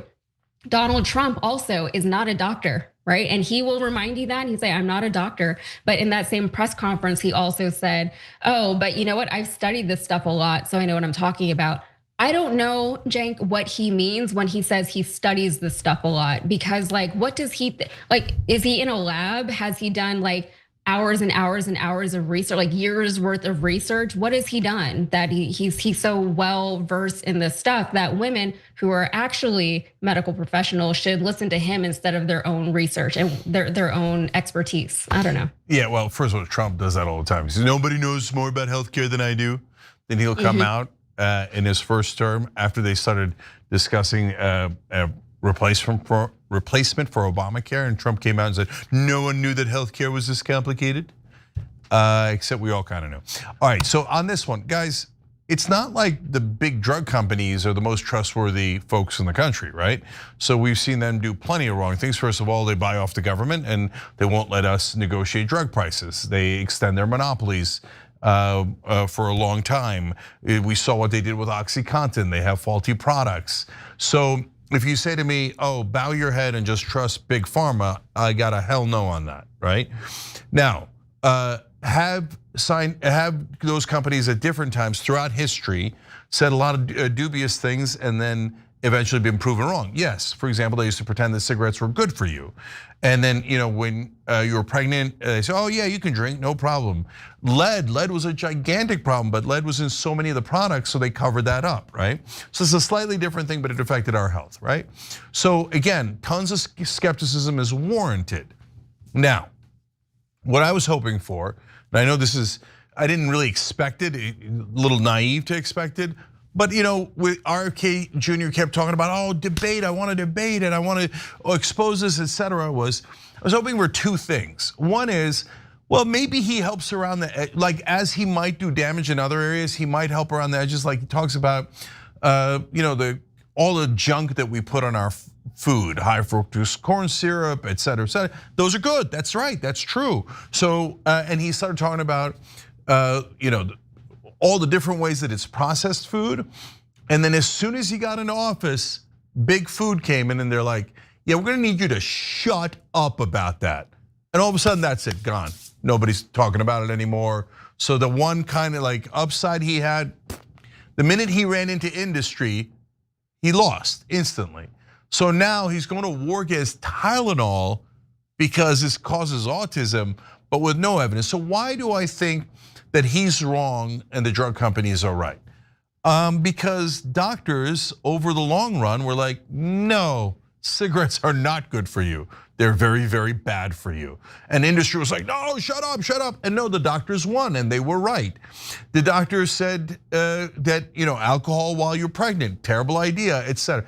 The doctors and the scientists have been proven right 1,000 times over. They're not always right in the short term. That's why you need rigor. And by the way, you know who wants rigor and to be tested and to make sure that they're right? Scientists do, that's literally their job. Their job is to test things to see if they are right or not. And then when they have a thesis, they all collectively test that thesis. There's nothing wrong with that. So the second thing I was hoping for was that there would be a debate, that RFK would bring in his so-called experts, and then you could bring in medical experts or scientific experts, and then I would love to watch that, okay, over things that there's real doubt over, right? Instead, we have a rando attack on Tylenol based on no evidence. Like, Tylenol is not my cousin. I don't care about Tylenol. If it's got a problem, I'm happy to acknowledge that it's got a problem. But brother, you didn't bring any evidence, so how do you expect us to believe you? And how do you expect us to believe you over 99% of the doctors in the world? So as usual, people say something when they're outside the government, then they go inside the government, and it's a disaster, totally taken over by overall corporate rule. And then you get these weirdo quixotic attacks that make no sense from a guy who obviously doesn't understand much about biology or medicine to begin with. Yeah, I mean, So my favorite conspiracy theory right now is, that Tylenol is, first of all, Tylenol is not the only medication or brand containing acetaminophen. So my favorite conspiracy theory is that Trump, when he was giving his big press conference, he didn't know how to pronounce the word acetaminophen. So he just kept saying Tylenol instead because he recognized that word. And I believe it because he tried to get through the word once and it didn't go well. And he never revisited it again throughout the rest of that press conference. And, I have spoken about this before, but that, health and wellness to right-wing grifter pipeline is so real. Just go hang out on vegan TikTok for a while. And it is this idea that, you want to do good things for your body. You want to be as healthy as possible. But it's true. It's hard to do that in this country because you don't know what's in the water and you don't know what's in the air. We have all these chemicals everywhere and all these chemicals are very scary because nobody really understands what is going on. Then you have all the processed foods. And so then you say, okay, I'll just clean up my own diet. I'll just eat fresh whole foods. And then you think, well, I don't know, are they spraying pesticides and other chemicals on my vegetables? And okay, maybe I'll start washing them better or try to buy organic, but what does that even mean? And then it just snowballs to the point where you're an anti-vaxxer, you don't know who to trust anymore. And then you get somebody like RFK Jr. who is entering the political realm and he is speaking to all these things. And you say, you know what, at least someone is talking about the fact that the health crisis in this country is real, right? A lot of our government officials don't talk about that. And most people, not most people, but a lot of people who fall into this line of thinking, they would agree that it's probably better to fix the food supply and get the highly processed foods out of our grocery stores, or at least, don't make them cheaper than fresh foods, instead of just giving everybody Ozempic. And that seems to be what they're gonna be doing eventually. Yeah. And it's also, I just wanna make this one point real quick. It's very dangerous to just say outright that something like Tylenol or acetaminophen is just outright bad for women, especially, and for pregnant women, especially like when you consider a lot of these health tests that were being done up until maybe 30 years ago, they were only done on men. And then they finally started testing on women because, obviously our bodies are different, but they only test on women specifically whenever they were testing something like pertaining to our hormones and to like our actual, female organs and things like that. Otherwise, things like blood pressure, for example, like what's the difference? It doesn't matter. So women are already at a disadvantage in that sense because our bodies are different, right? And they don't take medication the same way. They have different guidelines for us, but none of that is really as in depth as it should be as far as medical research. And now you have Donald Trump and RFK Jr., neither of whom are doctors again. And they're saying, you know what, just do this. Women, just do this for your bodies. And we know what we're talking about. And if you don't abide by what we're saying, it's obviously because you hate Trump so much. All of it is just very, very dangerous and stupid. Like, it's just stupid. So my last couple of points are mainly about the glass house I live in. If you noticed, I also never said the word that Yaz is referring to. Okay. And I said that Bobby Kennedy ran into big food. There's some chance I've also run into big food, but in a different way. And then finally, look, at the end of the new thing that we're doing, we're trying to crowdsource a revolution at 8 o'clock Eastern every day. We do the news show 6 to 8. Then we're doing this peaceful revolution at 8 o'clock. And at 8:30, we have interviews. Usually we have Lieutenant Colonel Aguilar today. He's the guy who was a whistleblower on Israel and how they were killing people at the feeding lines, etc. But at the end, we do a little bonus episode for the members, just 5-10 minute quick story of the day, right? Personal story of the day. And today's will be my circumcision story. Okay, so if you guys have never heard that, that one's a doozy and begins to explain a lot of things. It's a good time to become a member. Hit the join button. All right, guys, we got to take a break. When we come back, good news. The Qataris are getting a base in America, in Idaho, kind of. We'll explain.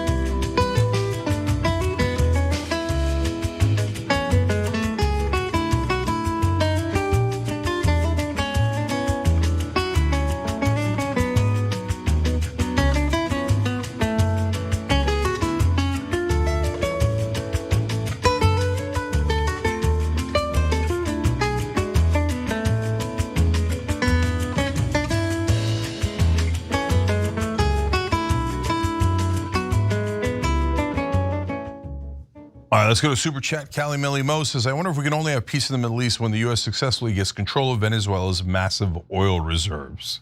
Good question. Karen Reyes and D. Higginbotham, both excellent names. Thank you for the donations on Super Chat, appreciate it. Stormborn Snuggler's in again saying, Western media often stereotypes Muslims as terrorists, even children, while turning a blind eye to hate speech from politicians.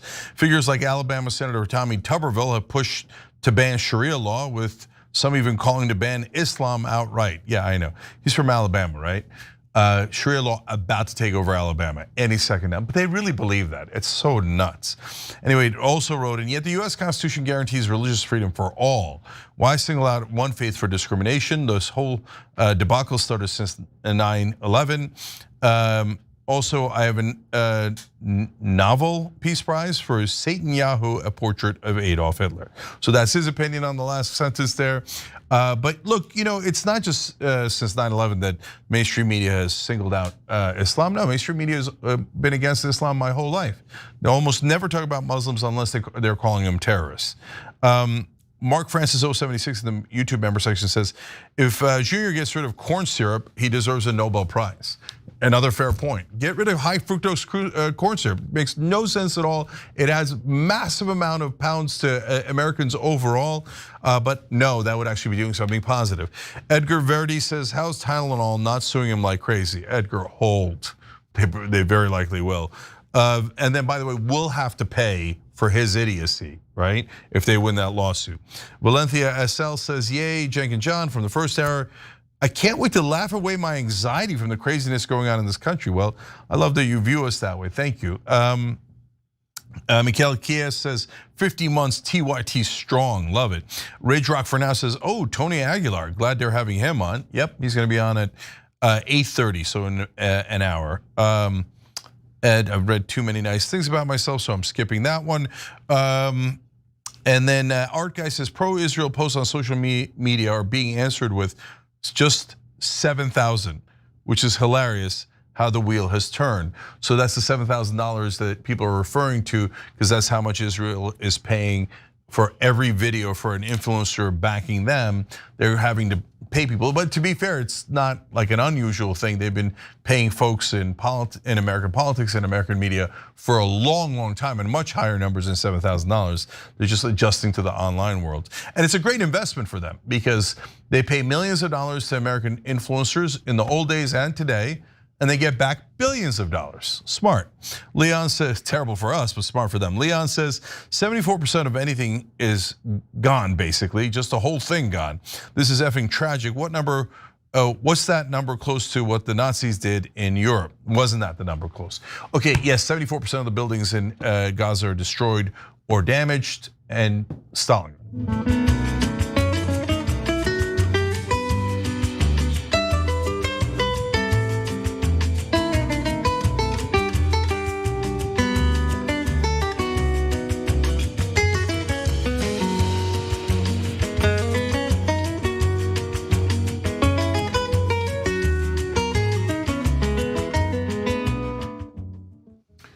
All right, back on TYT, Cenk and Yaz with you guys, and just answering a comment on the social break from one of our members. And so they asked about, hey, didn't the Germans basically destroy cities like Gaza's been destroyed or areas? Yeah, like the one that stands out the most was the Germans absolutely obliterated Stalingrad. And so whenever I see Gaza, I always think of Stalingrad. History has a way of repeating itself, so it's not about any religion or race. It just keeps going around the globe, different parts. And you know who winds up doing it? People with more power. So when someone is abusing their power, you should not aid and abet that, because it'll make it much, much worse. All right, yes, what's next? All right, is the US gonna be getting a Qatari Air Base? We will find out, let's look. I'm also proud that today we're announcing, we're signing a letter of acceptance to build a Qatari Emiri Air Force facility at the Mountain Home Airbase in Idaho. The location will be host a contingent of Qatari F-15s and pilots to enhance our combined training, increase lethality, interoperability. It's just another example of our partnership. And I hope you know, Your Excellency, that you can count on us. That was Secretary of Defense Pete Hegseth announcing earlier today that a Qatari Air Force facility will be built in Idaho. And some big name right wingers, including Islamophobic lunatic Laura Loomer, are absolutely livid about it. Maybe for all the wrong reasons, though. We'll see. Before we get to that, though, Cenk, your initial thoughts. This America First is going great. Okay, there's complexity to this. What did they actually get? We'll explain in a minute. Yep. So the announcement comes shortly after Qatar helped to broker the ceasefire deal between Hamas and Israel, which Hegseth mentioned during his press conference with his Qatari counterpart. It said no one other than President Trump could have achieved the peace, what we believe will be a lasting peace in Gaza, and Qatar played a substantial role from the beginning, working with our folks to make sure that came about. I'm not sure why he's still campaigning for Trump to have a Nobel Peace Prize because he just lost it. So the facility will house Qatari pilots training to fly F-15 fighter jets, but Hegseth didn't say how many Qatari F-15s would be based there or when it would become operational. So we don't have a whole lot of information yet. It is worth noting, however, that Qatar is home to America's biggest military base in the Middle East. Nonetheless, it has raised more questions about Trump's very cozy ties to Qatar, which, if you recall, gifted him a $400 million jet earlier this year. And at the time, we were all wondering, like, what are we going to give them in exchange for that jet? I guess now we know. And the right wingers are worried that this is a sign that America is devolving into some kind of Islamic Sharia law state. And nobody is more furious than Laura Loomer, who absolutely just crashed out on Twitter or X earlier today after Hegseth's announcement. She tweeted about it over and over again, and we're gonna show you just a few examples. So it started with this one. She said, "What the hell is going on? We would all like to know. Why are we trying to train more Muslims how to fly planes on US soil? Didn't we already learn our lesson? Why are we encouraging more Islamic infiltration of our country by the funders of Hamas and the Muslim Brotherhood? This is very bad for national security. Qatar is one of the largest funders of Islamic terror. Now they're being rewarded by getting a Qatari Air Force base in Idaho. This is outrageous. We're allowing the Islamic enemy to gain so much ground in our country, and I will never support this." So she said all of that, which was quite a mouthful. And then 20 minutes later, she posted this. She had more to say. She said, "Never thought I'd see Republicans give terror financing Muslims from Qatar a military base on US soil so they can murder Americans. I don't think I'll be voting in 2026. I cannot in good conscience make any excuses for the harboring of jihadis. This is where I draw the line." So she attached this video of Donald Trump to that post. The nation of Qatar, unfortunately, has historically been a funder of terrorism at a very high level. We have to stop the funding of terrorism. I decided the time had come to call on Qatar to end its funding. They have to end that funding and its extremist ideology. Okay, so that was obviously from 2017. So I guess Donald Trump feels a lot differently today than he did back then. But Laura Loomer, after she posted that, she also targeted Trump directly, writing this. She said, "President Trump is an amazing man. I proudly voted for him 3 times. But if he allows Islam to gain ground in our country, all of this hard work and sacrifices will be wiped out by genocidal Muslims who seek to impose Sharia law in America and destroy the West. Islam equals death cult." Wait, there's more. She also encouraged the people of Idaho to revolt and said that she is just glad Idaho has so many Christian militias. She asked whether the US was going to open up the border to every Muhammad and his child brides, and said, "This is the type of thing I would expect from President Ilhan Omar, not Donald Trump." And then she said there's countless other bigoted screeds. And Loomer is not alone. Steve Bannon is also angry about all of this. His reasoning is a little bit different though, and dare I say a little bit more grounded and more, just more reasonable, I think. He told Newsweek in a text message, "There should never be a military base of a foreign power on the sacred soil of America." All right, Cenk. So a few things there. We do have other military bases for countries here in this country. Not that many though. And they're NATO allies. We have an air base in Qatar. The Kushners, we know, get a lot of money from the Middle East, specifically from Qatar. We know that Trump is in cahoots with them. They gave Trump that airplane that was worth $400 million. And the DOJ, everybody said that was A-OK. Qatar, just to be clear, is not a NATO member. And the US, we're so upset about having this base here in our country. And I think that there are reasons to be upset about it. I'm not too excited about it. I don't understand why it's happening. But the US has military bases in over 80 countries around the world, one on every continent at least, including Antarctica. We have somewhere around 750 bases. And the reason why we don't know exactly what that number is because it's classified information. And we, the people, the public, does not have access to how many military bases the United States has around the world. Yeah. Also, I don't think it was mentioned in any of these clips here, but Trump also signed a treaty, that an allyship with Qatar. So if anybody defends them, we will step into. If anyone attacks them, we will step in to defend them. That's our troops, our boots on their ground. Yep. So that is interesting. Cenk, what are your thoughts there? Okay, so we have a poll on what do you prefer now, America First or Trump? Because Trump is apparently not America First anymore, according to the America First guys, and according to reality. This is actually the least of the issues here, and I'm going to explain why in a second. But the poll's up on tyt.com because Trump now is saying we're going to send $20 billion to Argentina. We're going to send 200 troops to Israel, a little bit of boots on the ground there. We're considering attacking Venezuela, and now Qatar is getting trained in America, etc. So, by the way, our left-wing audience is saying overwhelmingly they'll take America first over Trump's foreign policy. So now to Laura Loomer.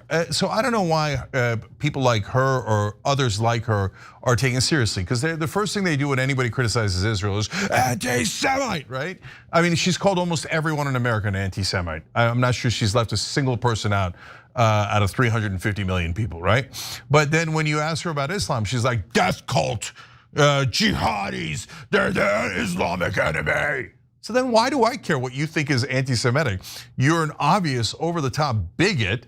So like, bigot says what? Who gives a damn what you say, right? So like, their lack of logic stuns me. They're like, oh, I should be able to offend you in the most like vile ways. But if you criticize a foreign government that I kind of like, oh my God, I'm offended. So, I mean, every time she says somebody's an anti-Semite, everybody should laugh their ass off at her and say, what a loser bigot you are. We don't give a damn what you think, you stupid racist bigot. Is that clear enough? I hope it is. So now, in terms of what's going on with Qatar, are they really getting a base here? I don't know why people keep saying it that way, because no, of course they're not. It turns out that a lot of countries, not just NATO countries, yes, also Singapore has the same kind of deal that Qatar is getting now. I'm going to tell you why they got that deal, Qatar did, in this case, but Singapore, Turkey, Italy, Finland. I mean, once the Finnish had it, we were finished anyway. All right, anyways, I can't not do a Finnish joke. So Qatar is an ally. We have a giant base there, as Yaz talked about. The real reason why this deal is happening is because Israel bombed Qatar. And so for those of you who are not well versed in foreign policy, you don't have to be, that's our job, right? That was considered a bridge too far by everyone on planet Earth. Why? Qatar is number one, a huge ally of US. They let us take our ships take off from there. It makes all of our readiness, combat, etc., much, much easier. That's why you're seeing that all of the American officials, Hegseth, Trump, and others have this reaction. And by the way, we get a lot of natural gas from Qatar. And of course, Yaz is right, Trump and his family also get a lot of money from Qatar. So legitimate and illegitimate reasons. And so when Israel bombed them in the middle of peace negotiations, when they were hosting peace negotiations, for the rest of the world, they're like, oh, okay, so now we can't have peace negotiations anywhere because Israel will violate international law, will bomb America's allies, endanger American troops, they have no bounds. So Qatar was furious. So we might have lost that base.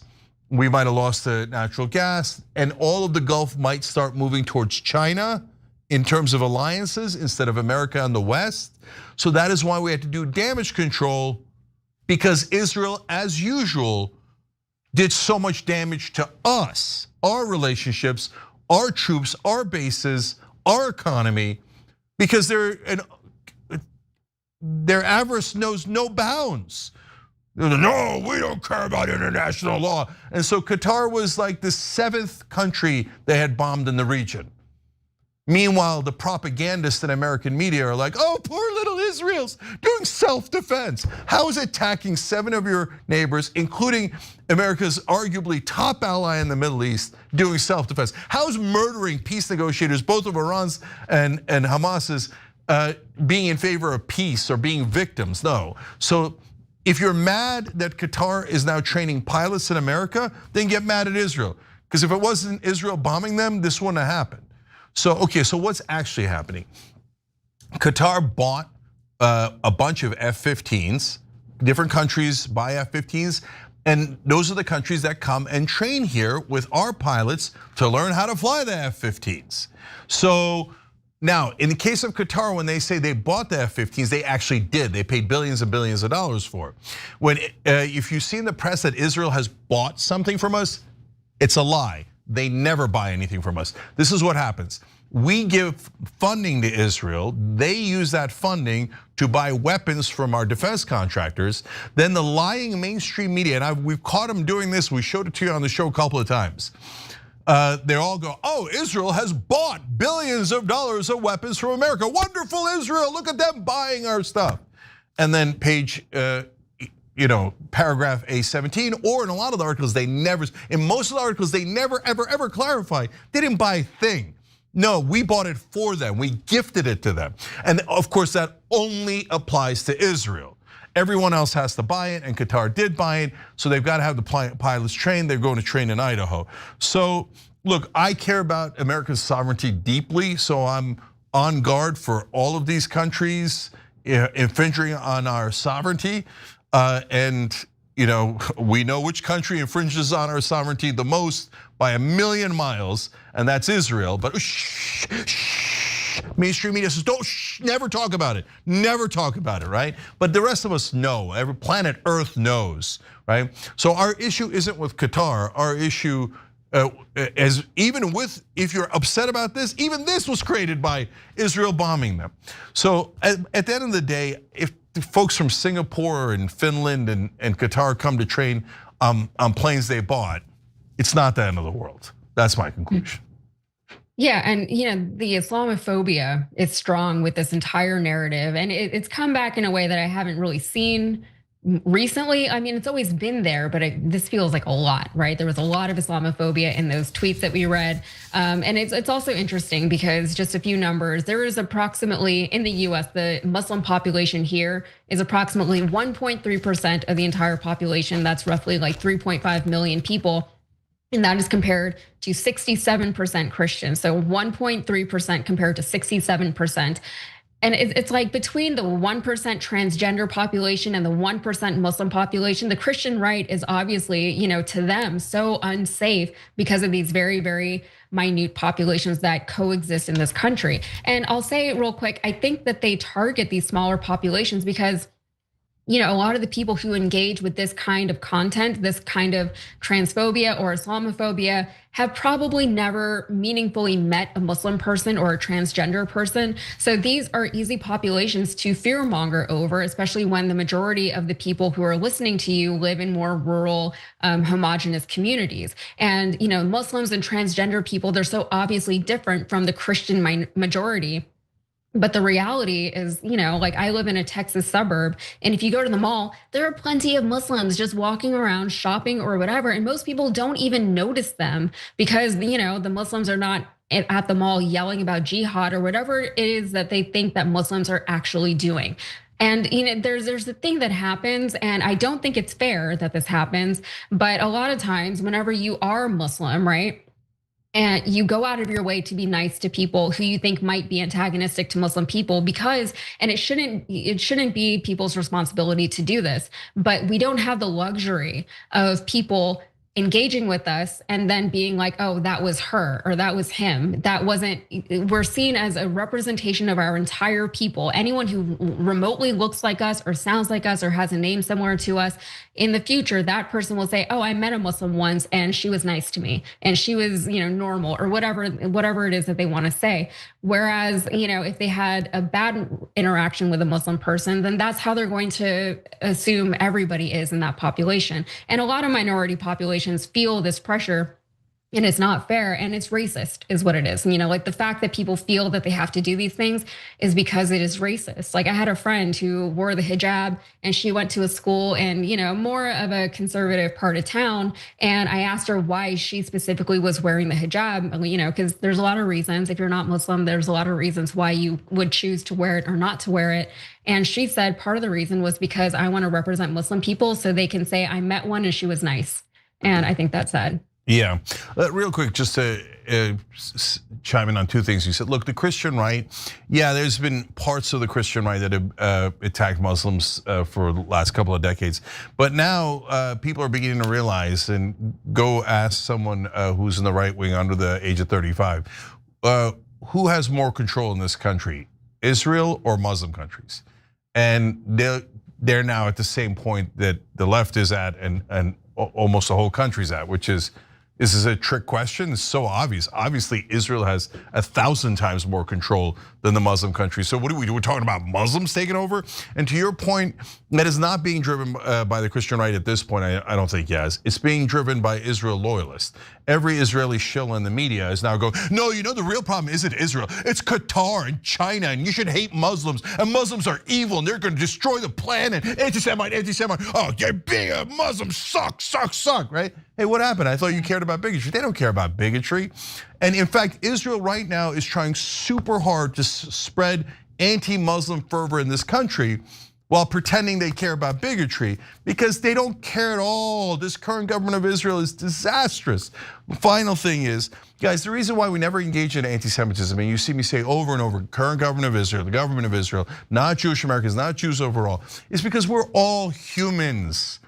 It's both like kind of comical, but tragic at the same time, that we have to keep trying to prove it over and over. No, Jews are like everyone else. Okay, but that a government sometimes has power and abuses that power. That doesn't mean anything about Jewish Americans, right?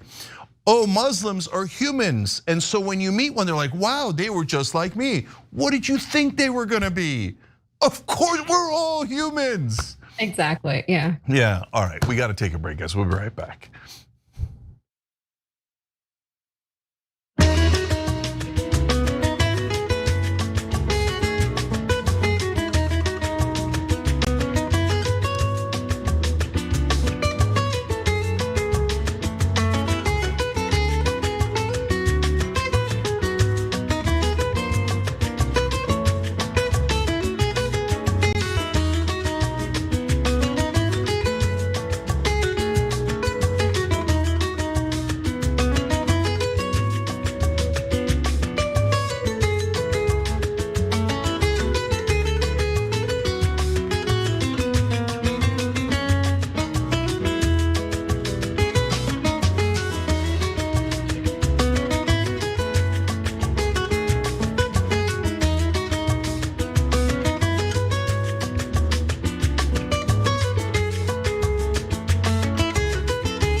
All right, let's go to Super Chat. Gabe's World, thank you for the donation, appreciate it. Boom, we're done.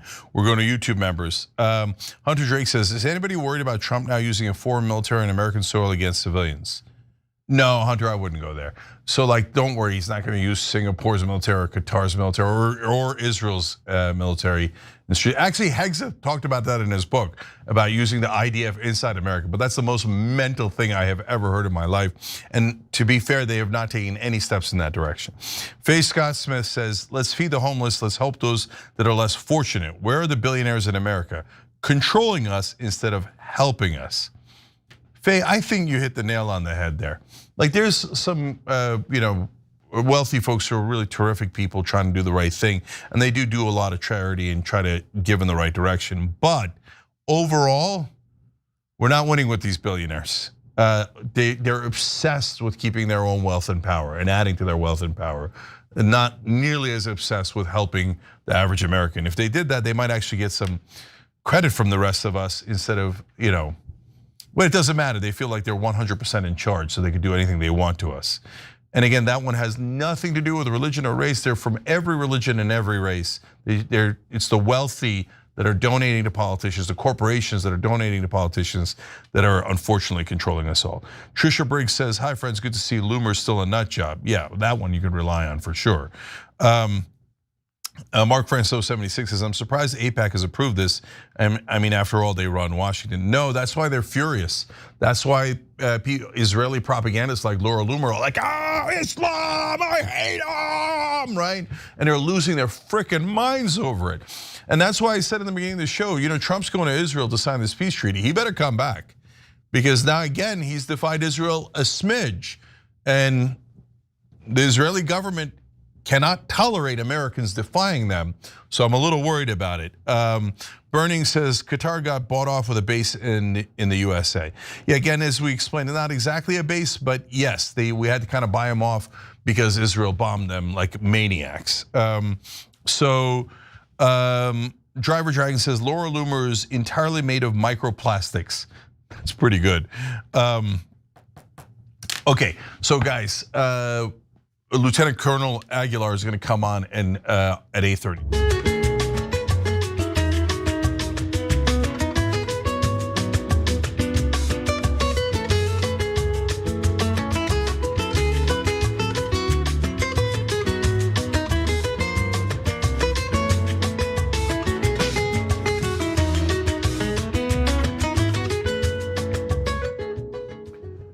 Back on TYT, Cenk and Yaz with you guys. Next story. Next story. Well, as much as it pains me to report this, there seems to be a very, very small chance that everyone's favorite senator, my senator, Ted Cruz of Texas, could have his eye on another presidential run. And this is being reported by the Telegraph. So, take all of that into consideration when you analyze what I'm about to tell you. So the headline says, Ted Cruz lays groundwork for presidential run. Republican senator could position himself as small government traditional conservative to take on the populist wing of the party.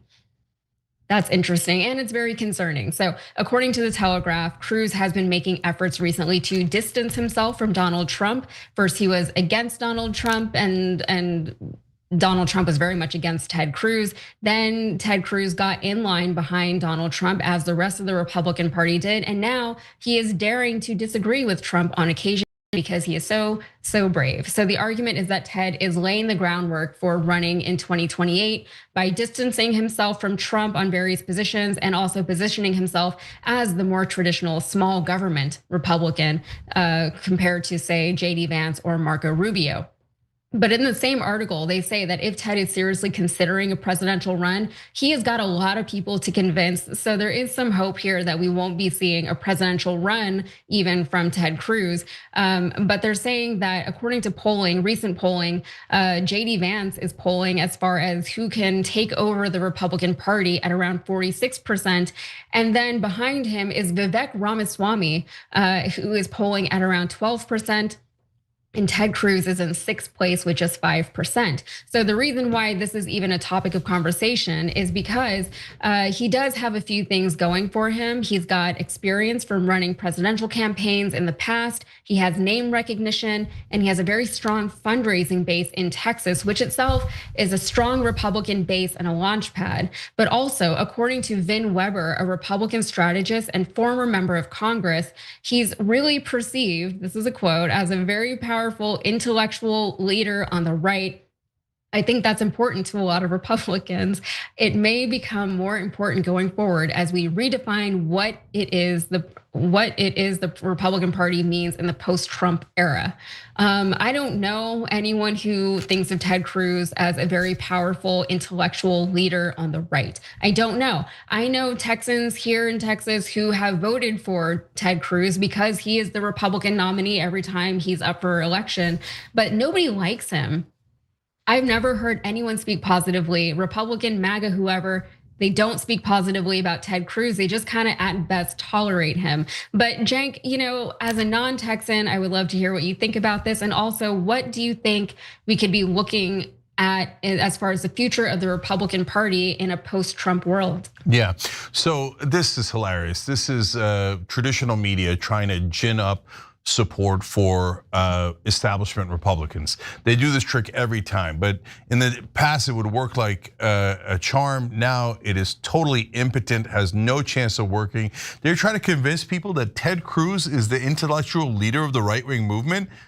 Have you ever talked to an actual right-winger?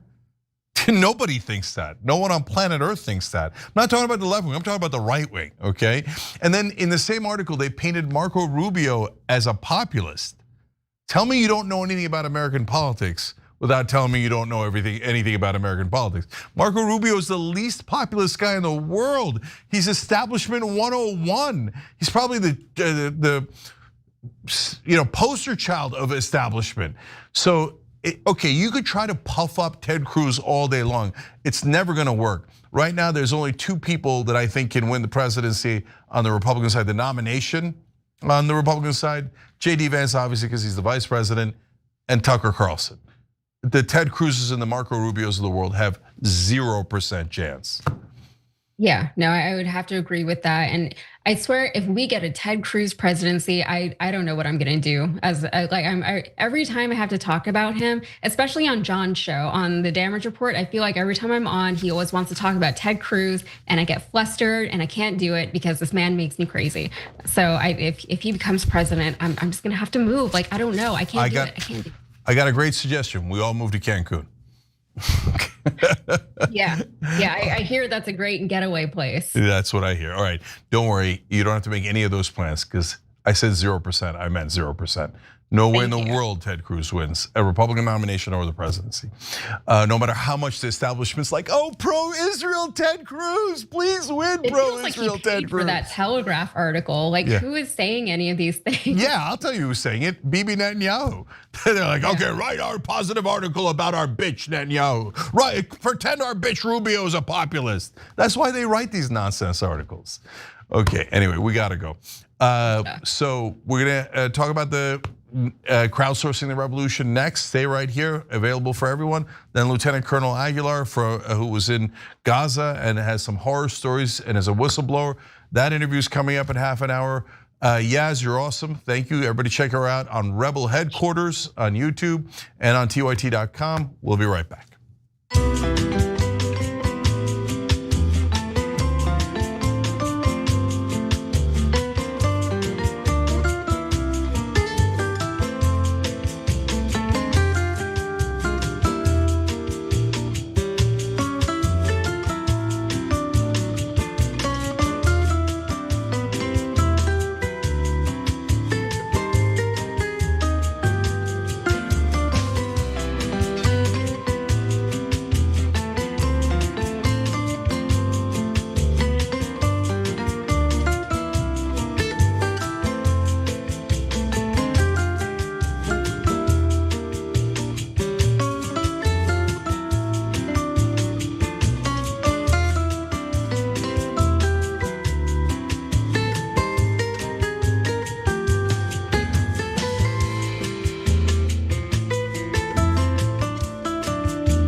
welcome to the revolution. Always, of course, clarify that it's a peaceful, nonviolent revolution. We're trying to get our democracy back. We're trying to do a lot of seemingly impossible things, unite the left and the right on the things we agree on, which is recapturing our government for the American people and not for the donor class, the corporate or the foreign government donor class. So we've been doing projects here. This is the third day, and we're trying to accomplish things one by one. One of the things that we're working on is a bill that would lower drug prices. It was an executive order of Donald Trump, a bill proposed by Ro Khanna, who's a progressive in Congress, so the left and the right working together there. He's only got 5 co-sponsors on the bill at this point, and if we got to about 100 co-sponsors, there would be tremendous momentum to introduce the legislation. So we want to get folks on the left and the right asking their Republican and Democratic congressmen to join it, but neither one of them has an excuse not to join it. So we wanted to start with Mark Pocan because he's one of the most reliable progressives in Congress. And so we asked you guys to reach out to him politely. Earlier in the show, I read to you guys that over now probably over 400 TYT viewers have reached out to Mark Pocan, and we got word here at TYT that Mark Pocan is now looking into the bill. God, that's awesome. Look, he hasn't signed on as a co-sponsor yet, but you got his attention. I mean, what did I tell you? Step by step, okay?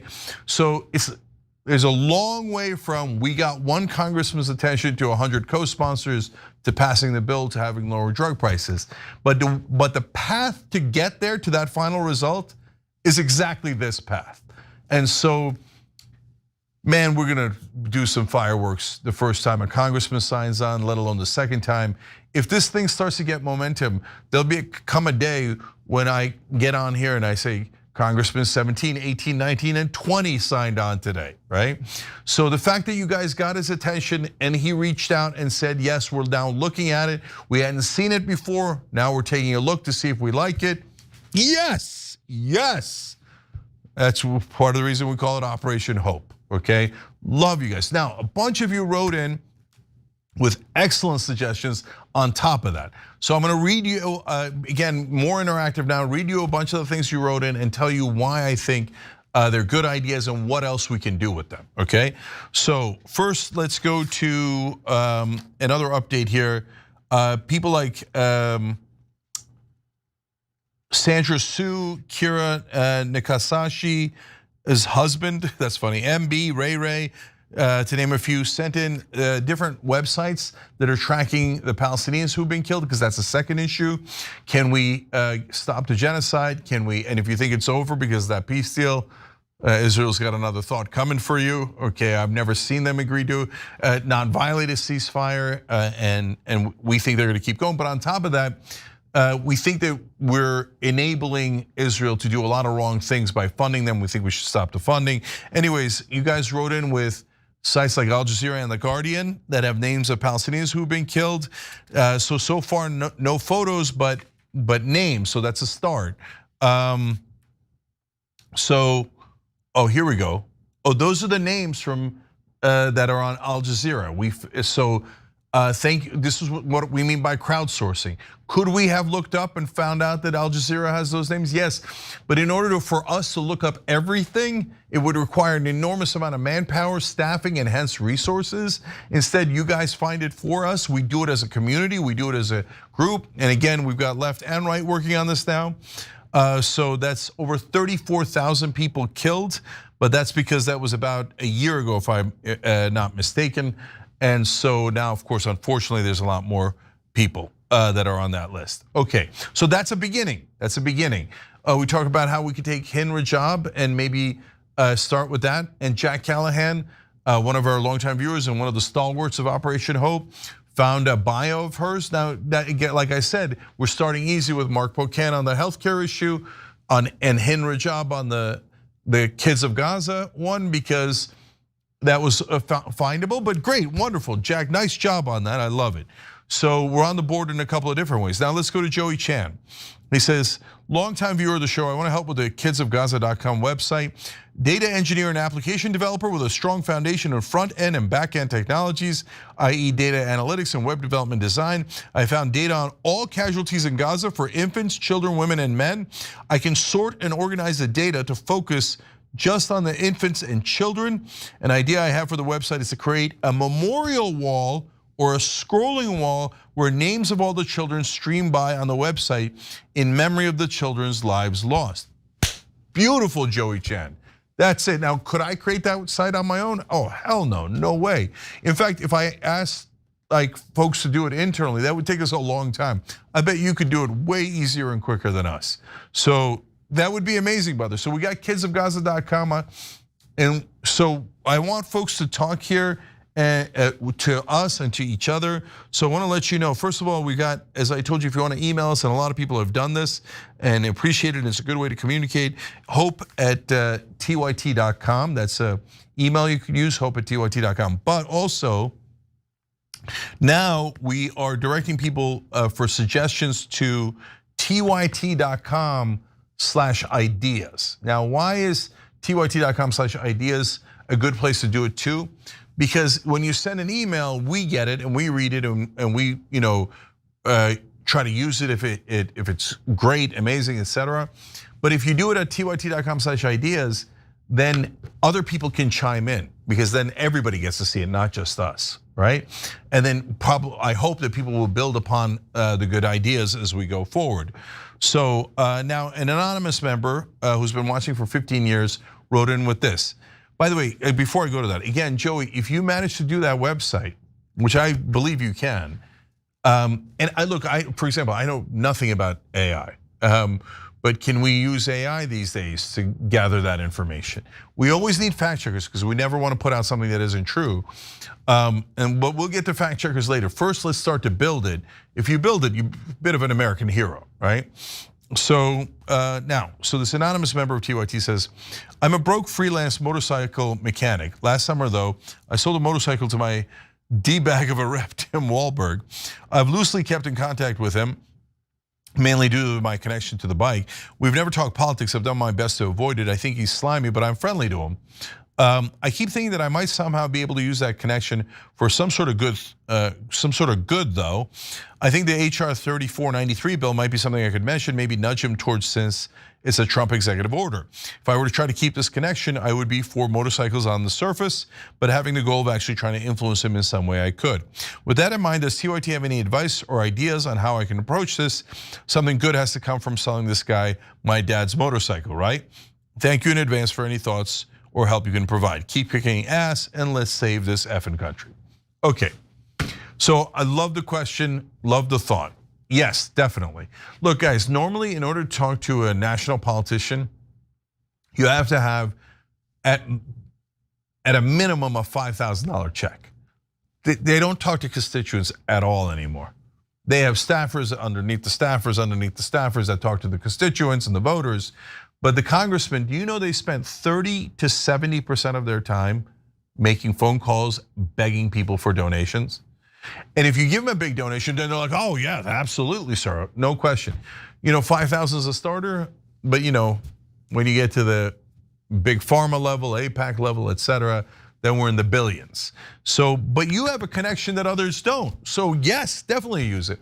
Look, be friendly, and you're asking him, oh my God, did you see? By the way, you can say a couple of congressmen, and remember, 3 out of the 5 co-sponsors are Republicans. Ana Paula Luna is one of the sponsors, and another deep right-winger, is it Gibbs, who's, I read it to you guys on another show, is one of the sponsors. So you can say, hey, it's a Trump executive order. Yeah, on lowering drug prices. I'm really impressed by Trump for proposing this, and it's great to see it as a bill. What do you think? Are you going to get on board with it? And so, look, what's the worst that could happen? No, or he blows you off, or he doesn't, give you a positive answer. Brother, you got the best shot of any of us, right? So now we can call into his office, and we have, and you're seeing some bit of success with Mark Buchanan on that. But if you got a direct contact, definitely go for it. You're a hero for just trying. If you manage to connect and he signs on, oh, hero of heroes. So look, this is not a left-wing thing. This is right and left. So let's go. And I was gonna say, if you like your Republican congressman, now you're on the left, so you don't like your Republican congressman, but These days, do Republicans like their Republican congressmen? Do Democrats like their Democratic congressmen? Not often, right? All right, but excellent. I loved that you wrote in. Oh, and they have a nice little TYT live glasses that they made. Can we see that? I love how creative you guys are too. That's perfect, beautiful, thank you. All right, Jasmine wrote in, writing, I think this is the poll Cenk was talking about. It states that opinions of 90% of Americans have no impact on politicians. So a bunch of you wrote in trying to find that magical poll. So I'm gonna tell you more about that in a second. The poll that I saw, I'm positive I saw it, I quoted it one time and I just can't find it on Google, is do you think that politicians serve their donors or voters? And 93% said donors. Okay, but it doesn't matter because you guys found so many other polls and studies. So the one that she found is actually one that's also in my book, but I wanted to remind you of it because really, guys, remember the healthcare and the Gaza one are just starter issues. I mean, again, if we win there, it's amazing. Imagine we lower drug prices for all Americans. That would be the greatest thing any of us have ever done. You could retire off that, right? But even so, that's a starter for actually getting the American people back in charge of their government, actually having a democracy, a republic, instead of what we have now, which is corporate rule and foreign government rule. So in this case, this study was amazing. They studied, and this is pre-Citizens United. That's why I always tell you guys, actually they started legalizing bribery in 76 and 78 in 2 Supreme Court decisions. So Princeton and Northwestern professors studied 2,000 pieces of legislation over 20 years of American politics. And they found that they tried to find, did the bottom 90%, that's 9 out of 10 of us, have any effect on bills in America? And here's what the Gillens and Page Perspective on Politics says. Quote, the preferences of the average American appear to have only a minuscule, near zero, statistically non-significant impact upon public policy. So 90% of us don't matter at all. They studied a giant number of bills, and no matter what we did, it's not that we can't get a bill passed. As I mentioned yesterday, Jon Stewart got a bill passed from the outside, and these days nobody's passing anything on the inside that helps us at all. That's why we're trying to do this and pass it from the outside. Jon Stewart did it for first responders in 9/11, and now you look at it, if you choose the insider strategy, and a lot of people go, oh no, I'm gonna go inside and then I'm gonna work from the inside and then I'm gonna eventually, nah, it never turned, nothing. They never wind up doing anything. Nancy Pelosi says, oh, I have a poster for universal health care in my basement from 30 years ago. Well, then why didn't you ever do anything about it? Because the insiders take the money, they gobble it up, and then they serve those donors. They don't serve us. And you see it here, 0%, no effect at all. That's exactly what we have to change. That's the biggest issue of all. Get money out of politics and get our government back. This was from a while back, but I'm gonna read you these stats because they're amazing to give you a sense of how deep this problem goes. And then I'm gonna read more of your suggestions. And then if you write in today, I'll read some of those as well. So in just a 5-year period, 200 of the most politically active companies in the US spent $5.8 billion trying to influence politicians.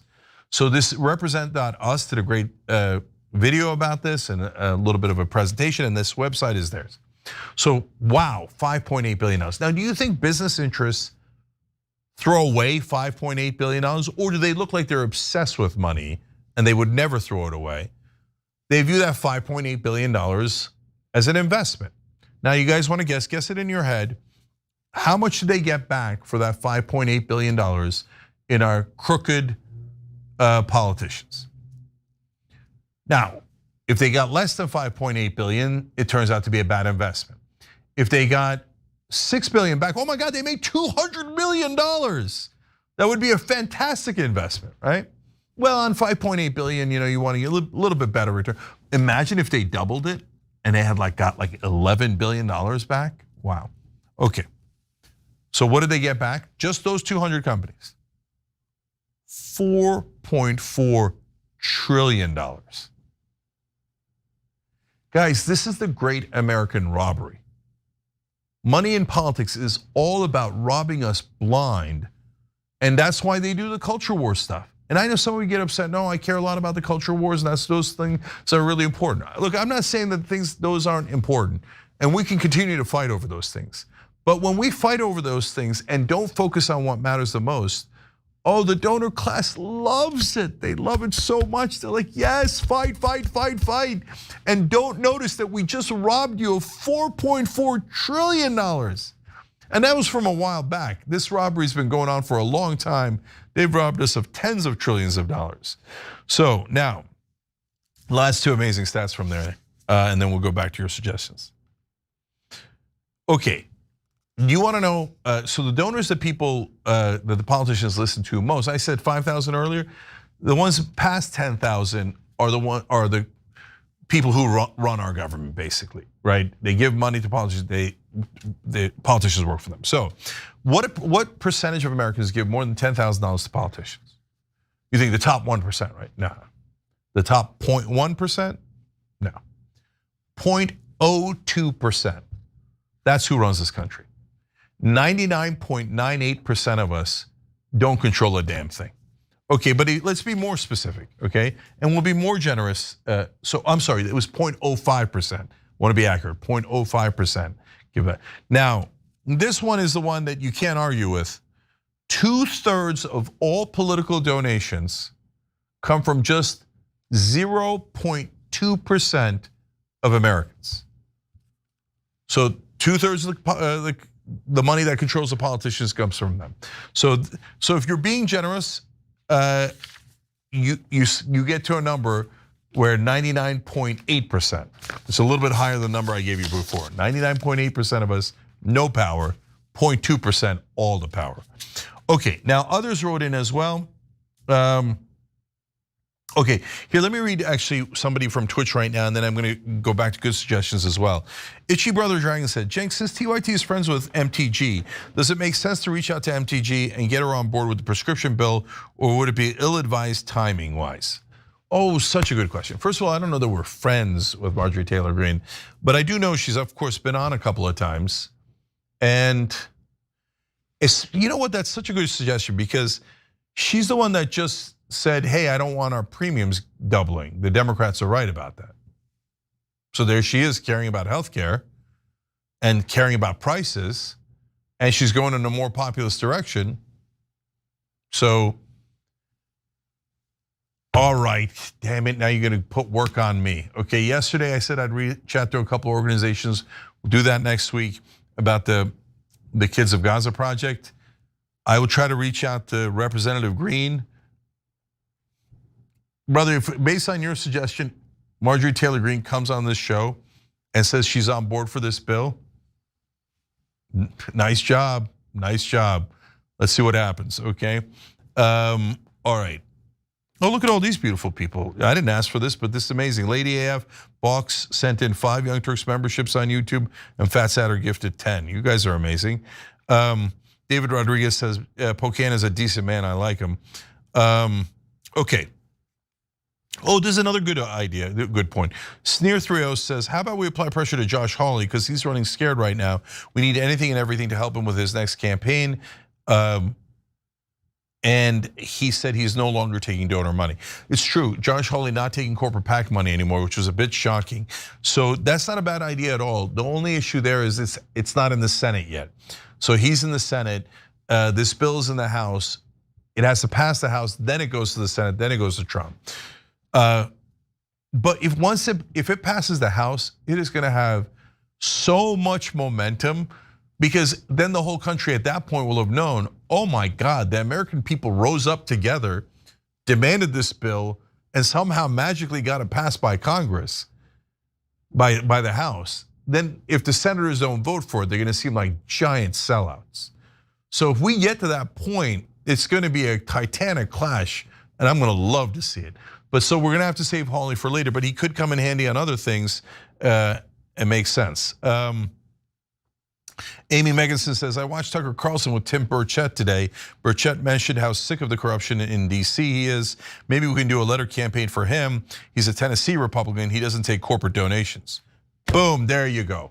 Okay, let's try Burchett.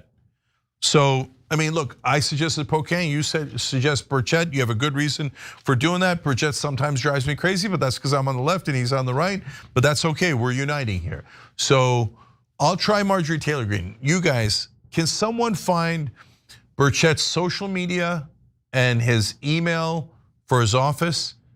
Send it in while we're doing the show live. We got a couple minutes here, and I'll read it out to everyone.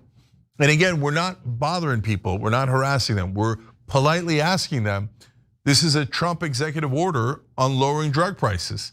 If you're not taking corporate PAC money and you're a populist and you're a Republican, this should be a no-brainer for you. No-brainer. So politely ask him to sign on to this bill that is verbatim Trump's drug executive order on lowering drug prices. Okay, now let me get to other wonderful suggestions that you guys sent in over the last couple of days.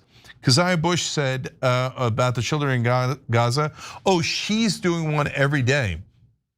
She's taking a picture or a video of children in Gaza, and then on top of that, she says what she does is, I'm saying she, but honestly, sorry, because I don't know the gender, I'm not familiar with the name, but anyway, this person says, they then ask, our taxpayer dollars did that. And she does it once a day. Or not ask, but says. Look, if all of us did that, by the way, you found a picture or a video that I'm trying to do, like basically on a larger scale at kidsofgaza.com or whatever site you guys build, that would be great. But if you do it on your own and you ask, or you tell people, you know that our tax dollars did that, that's beautiful. Because we want people to wake up to the fact that they're taking money out of our paychecks, sending it to Israel to commit a genocide. It's not about Israel, guys. If any country was doing that, getting money from us and then committing a genocide, I'd be furious no matter who they did it to or who they were. Jonathan McKinney had a fun idea. It's like, look, the lobbyists run all of Washington. Why don't we have lobbyists? Like we kind of create a lobbyist for the people. And Wolfpack does this in a sense. It's all volunteers. Their site is fightcorruption.us, and their only goal is getting money out of politics and saving this country. I love that. You can join them as well. But he's saying, get the people's lobbyists. I'm not sure how we're going to do that, but I kind of love that idea. Richard Ojeda is running for office. Rebellion PAC's helping him. Now he's a Democrat. He's a huge populist. Got into trouble the other day for being overly populist a bunch of years ago. But anyways, Ojeda has an awesome idea. He's like, we should do body cams on lobbyists.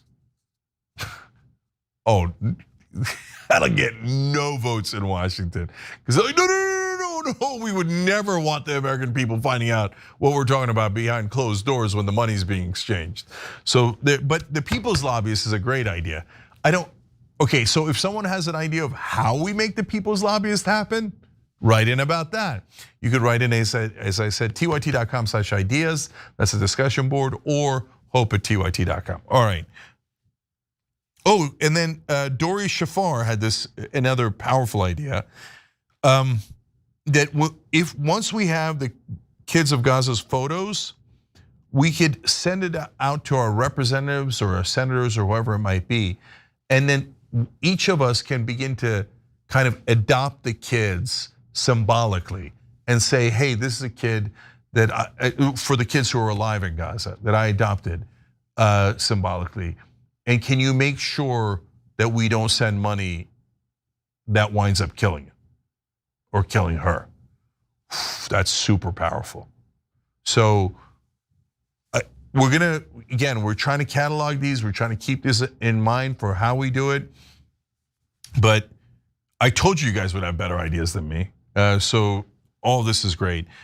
Sarah Perez wrote in, and by the way, guys, when you write in, if you don't want your name like the other guy did with anonymous, just say, don't read my name or leave your name out. They pointed out not only are we having all these kids that are killed, 20,000 kids killed in Gaza, but according to Brown University's Cost of War project, we've already sent Israel $21.7 billion in the middle of the genocide. And so she did a calculation. It basically costs us $1 million for every kid we killed. So American citizens had to pay $1 million per dead kid. That's another one that's super powerful. Okay. Oh, okay. Do you guys want me to? Oh, we got to go to the interview. Oh, he couldn't do it. Oh no. So guys, we'll finish. I got to keep going here. I want to give you more. We had Lieutenant Colonel Anthony Aguilar that was going to come on. Apparently, there's some sort of technical issue or whatever, and he can't come on. That's a shame because he's awesome. But we'll have him on another day. I think he's an American hero, and I've talked to him in person. He really cares, not just about Israel. And he has nothing to do with Israel except that he was sent over there and then saw that, oh my God, they're shooting hungry people and hungry kids coming for food. It's crazy, right? And he's a man of conscience. But what he cares most about is the same thing we all care most about, which is what's going on here? This isn't our government. The donors run the entire place. That's exactly right. By the way, to this day, I have no idea if Lieutenant Colonel Aguilar is a Republican or a Democrat. Right wing or left wing, no idea. And I've talked to him in person for a while. I've seen all of his interviews, and I still don't know. That's beautiful. You know why? Because he's for America. That's it. That's all that matters. So, all right, let me finish up here. Sarah Kearney volunteered as a professional photographer. Wang Jun also wrote in about that earlier. He's a great TYT member. So if we need that, we could contact you guys. Constantine, another great TYT member, wrote in. He's got a background in web development, so he might be able to help us. And then he had a good idea about, he was talking about his pastor. Actually, Constantine, that triggered a different idea for me. You know what, I think that this one's on me, and it really, I don't know how you guys can help. But actually a lot of you, I say a lot, I have no idea, but I assume some of you are Muslim American out there. I'm assuming that all the religions and backgrounds are out there. I would love for Muslim Americans to start visiting churches on Sunday. First of all, tell them you're coming, don't just show up, okay? But have the mosque's leader reach out to the church's leader and say, hey, you know what? Jesus is a holy prophet to us in Islam. And we want to share a day with you guys. And we wanted to come to one of your sermons, come to one of your churches and just get to know our neighbors and interact. I bet that would do a world of good. If Muslims in all the different communities they are in America organize trips to churches with respect and love and warmth, I think it'd make a huge difference. So, but one idea at a time. Okay, but thank you for triggering that idea. Appreciate it. Pavan Madam Seti wrote in about how she loves the, again, I shouldn't assume that they love the populist plank. And thank you for that. Again, populist plank is awesome. But let's try these two, and then eventually we definitely want to push the populist plank too. And now I see my list here. Andy Biggs is the other conservative who signed on to the lowering drug prices bill. All right, last couple of comments here, and then I will give members the story of the day. And here we go. Brendan Jones, thank you for gifting 5 Young Turks memberships, and says, Cenk, your energy is contagious. I mean, God help you, but okay. Thank you for saying that. Pessimistic Progressive on TYT.com. You should reach out to Rashida Tlaib about this. She could contact her constituents about family members. That's about the kids of Gaza. Another good idea. I got to be honest with you, reaching Rashida Tlaib is incredibly difficult. I don't know why, but it is. I could reach Marjorie Taylor Greene easier than I could reach Rashida Tlaib, which is super weird, but it is what it is. Sudden writes in, open source development is one of the best parts of the internet, and I'd bet dollars to donuts there are plenty of developers in the community willing to contribute to building websites or other tools. Well, Sudden, that's kind of what I'm hoping for. I don't know exactly how to effectuate that. And so, but again, we're all learning and doing this together. So if you have an idea on how to reach those folks, and then we can connect them with the website we're doing, and they could open source it, great, wonderful. Then we can build another site on the different issues and start to get some momentum. So again, write in either at tyt.com/ideas or hope@tyt.com. Oh, here we go. Finally, we found it. Eclectic, nice job, okay? He found the poll. A majority say their views are left out of the political process. An overwhelming 93% of respondents believe that elected officials listen more to deep-pocketed donors than regular voters. Republicans express more cynicism. Only 5% of Republican respondents believe regular voters are heard more by their elected leaders. See, I told the left, look, I know they went for Trump, and on the left, we don't think Trump's the right guy, etc. But they actually did want to drain the swamp. The politicians are full of crap, but why would the voters not want to drain the swamp? Why would they be pro-corruption? No, that's for the politicians and the media. The actual voters, Republican and Democrat, hate corruption. And you see that the Republicans hate it even more than Democrats do when it comes to the voters. But by the way, it's 5% for one and 7% for the other who believes that the politicians are actually representing us. But I'm even still amazed by that. Really? There's 7% of us overall who think the politicians are like, oh my God, I can't wait to represent the voters. Oh no, I don't care about the money. Maybe that's the 7% that's in mainstream media. Eclectic, thank you for finding that poll. Cara, please grab that poll for us because I want to be able to cite it at all times. Okay, and Eclectic wrote in, I like that opening of welcome to the revolution. Well, that is kind of what we're trying to do here, a political, peaceful one. All right, guys, so I think that's a lot of progress for a couple of days. So I love it. Imagine I come back on Friday and we got Pocan and Burchett and Marjorie Taylor Greene's on some point next week. Again, I don't want to overpromise. We're just at the beginning, but it's a beautiful day that we're trying. And so for all of you out there with hope in your hearts that came here to try, love you. All right, for the members, we got a fun story of the day for you guys. I promised, oh boy, my legendary circumcision story. So if you haven't heard that one, it's a doozy. Having nothing to do with any of this. Okay, that's it. But it is a fun one. All right, if you want to be a member, that has again nothing to do with the Operation Hope.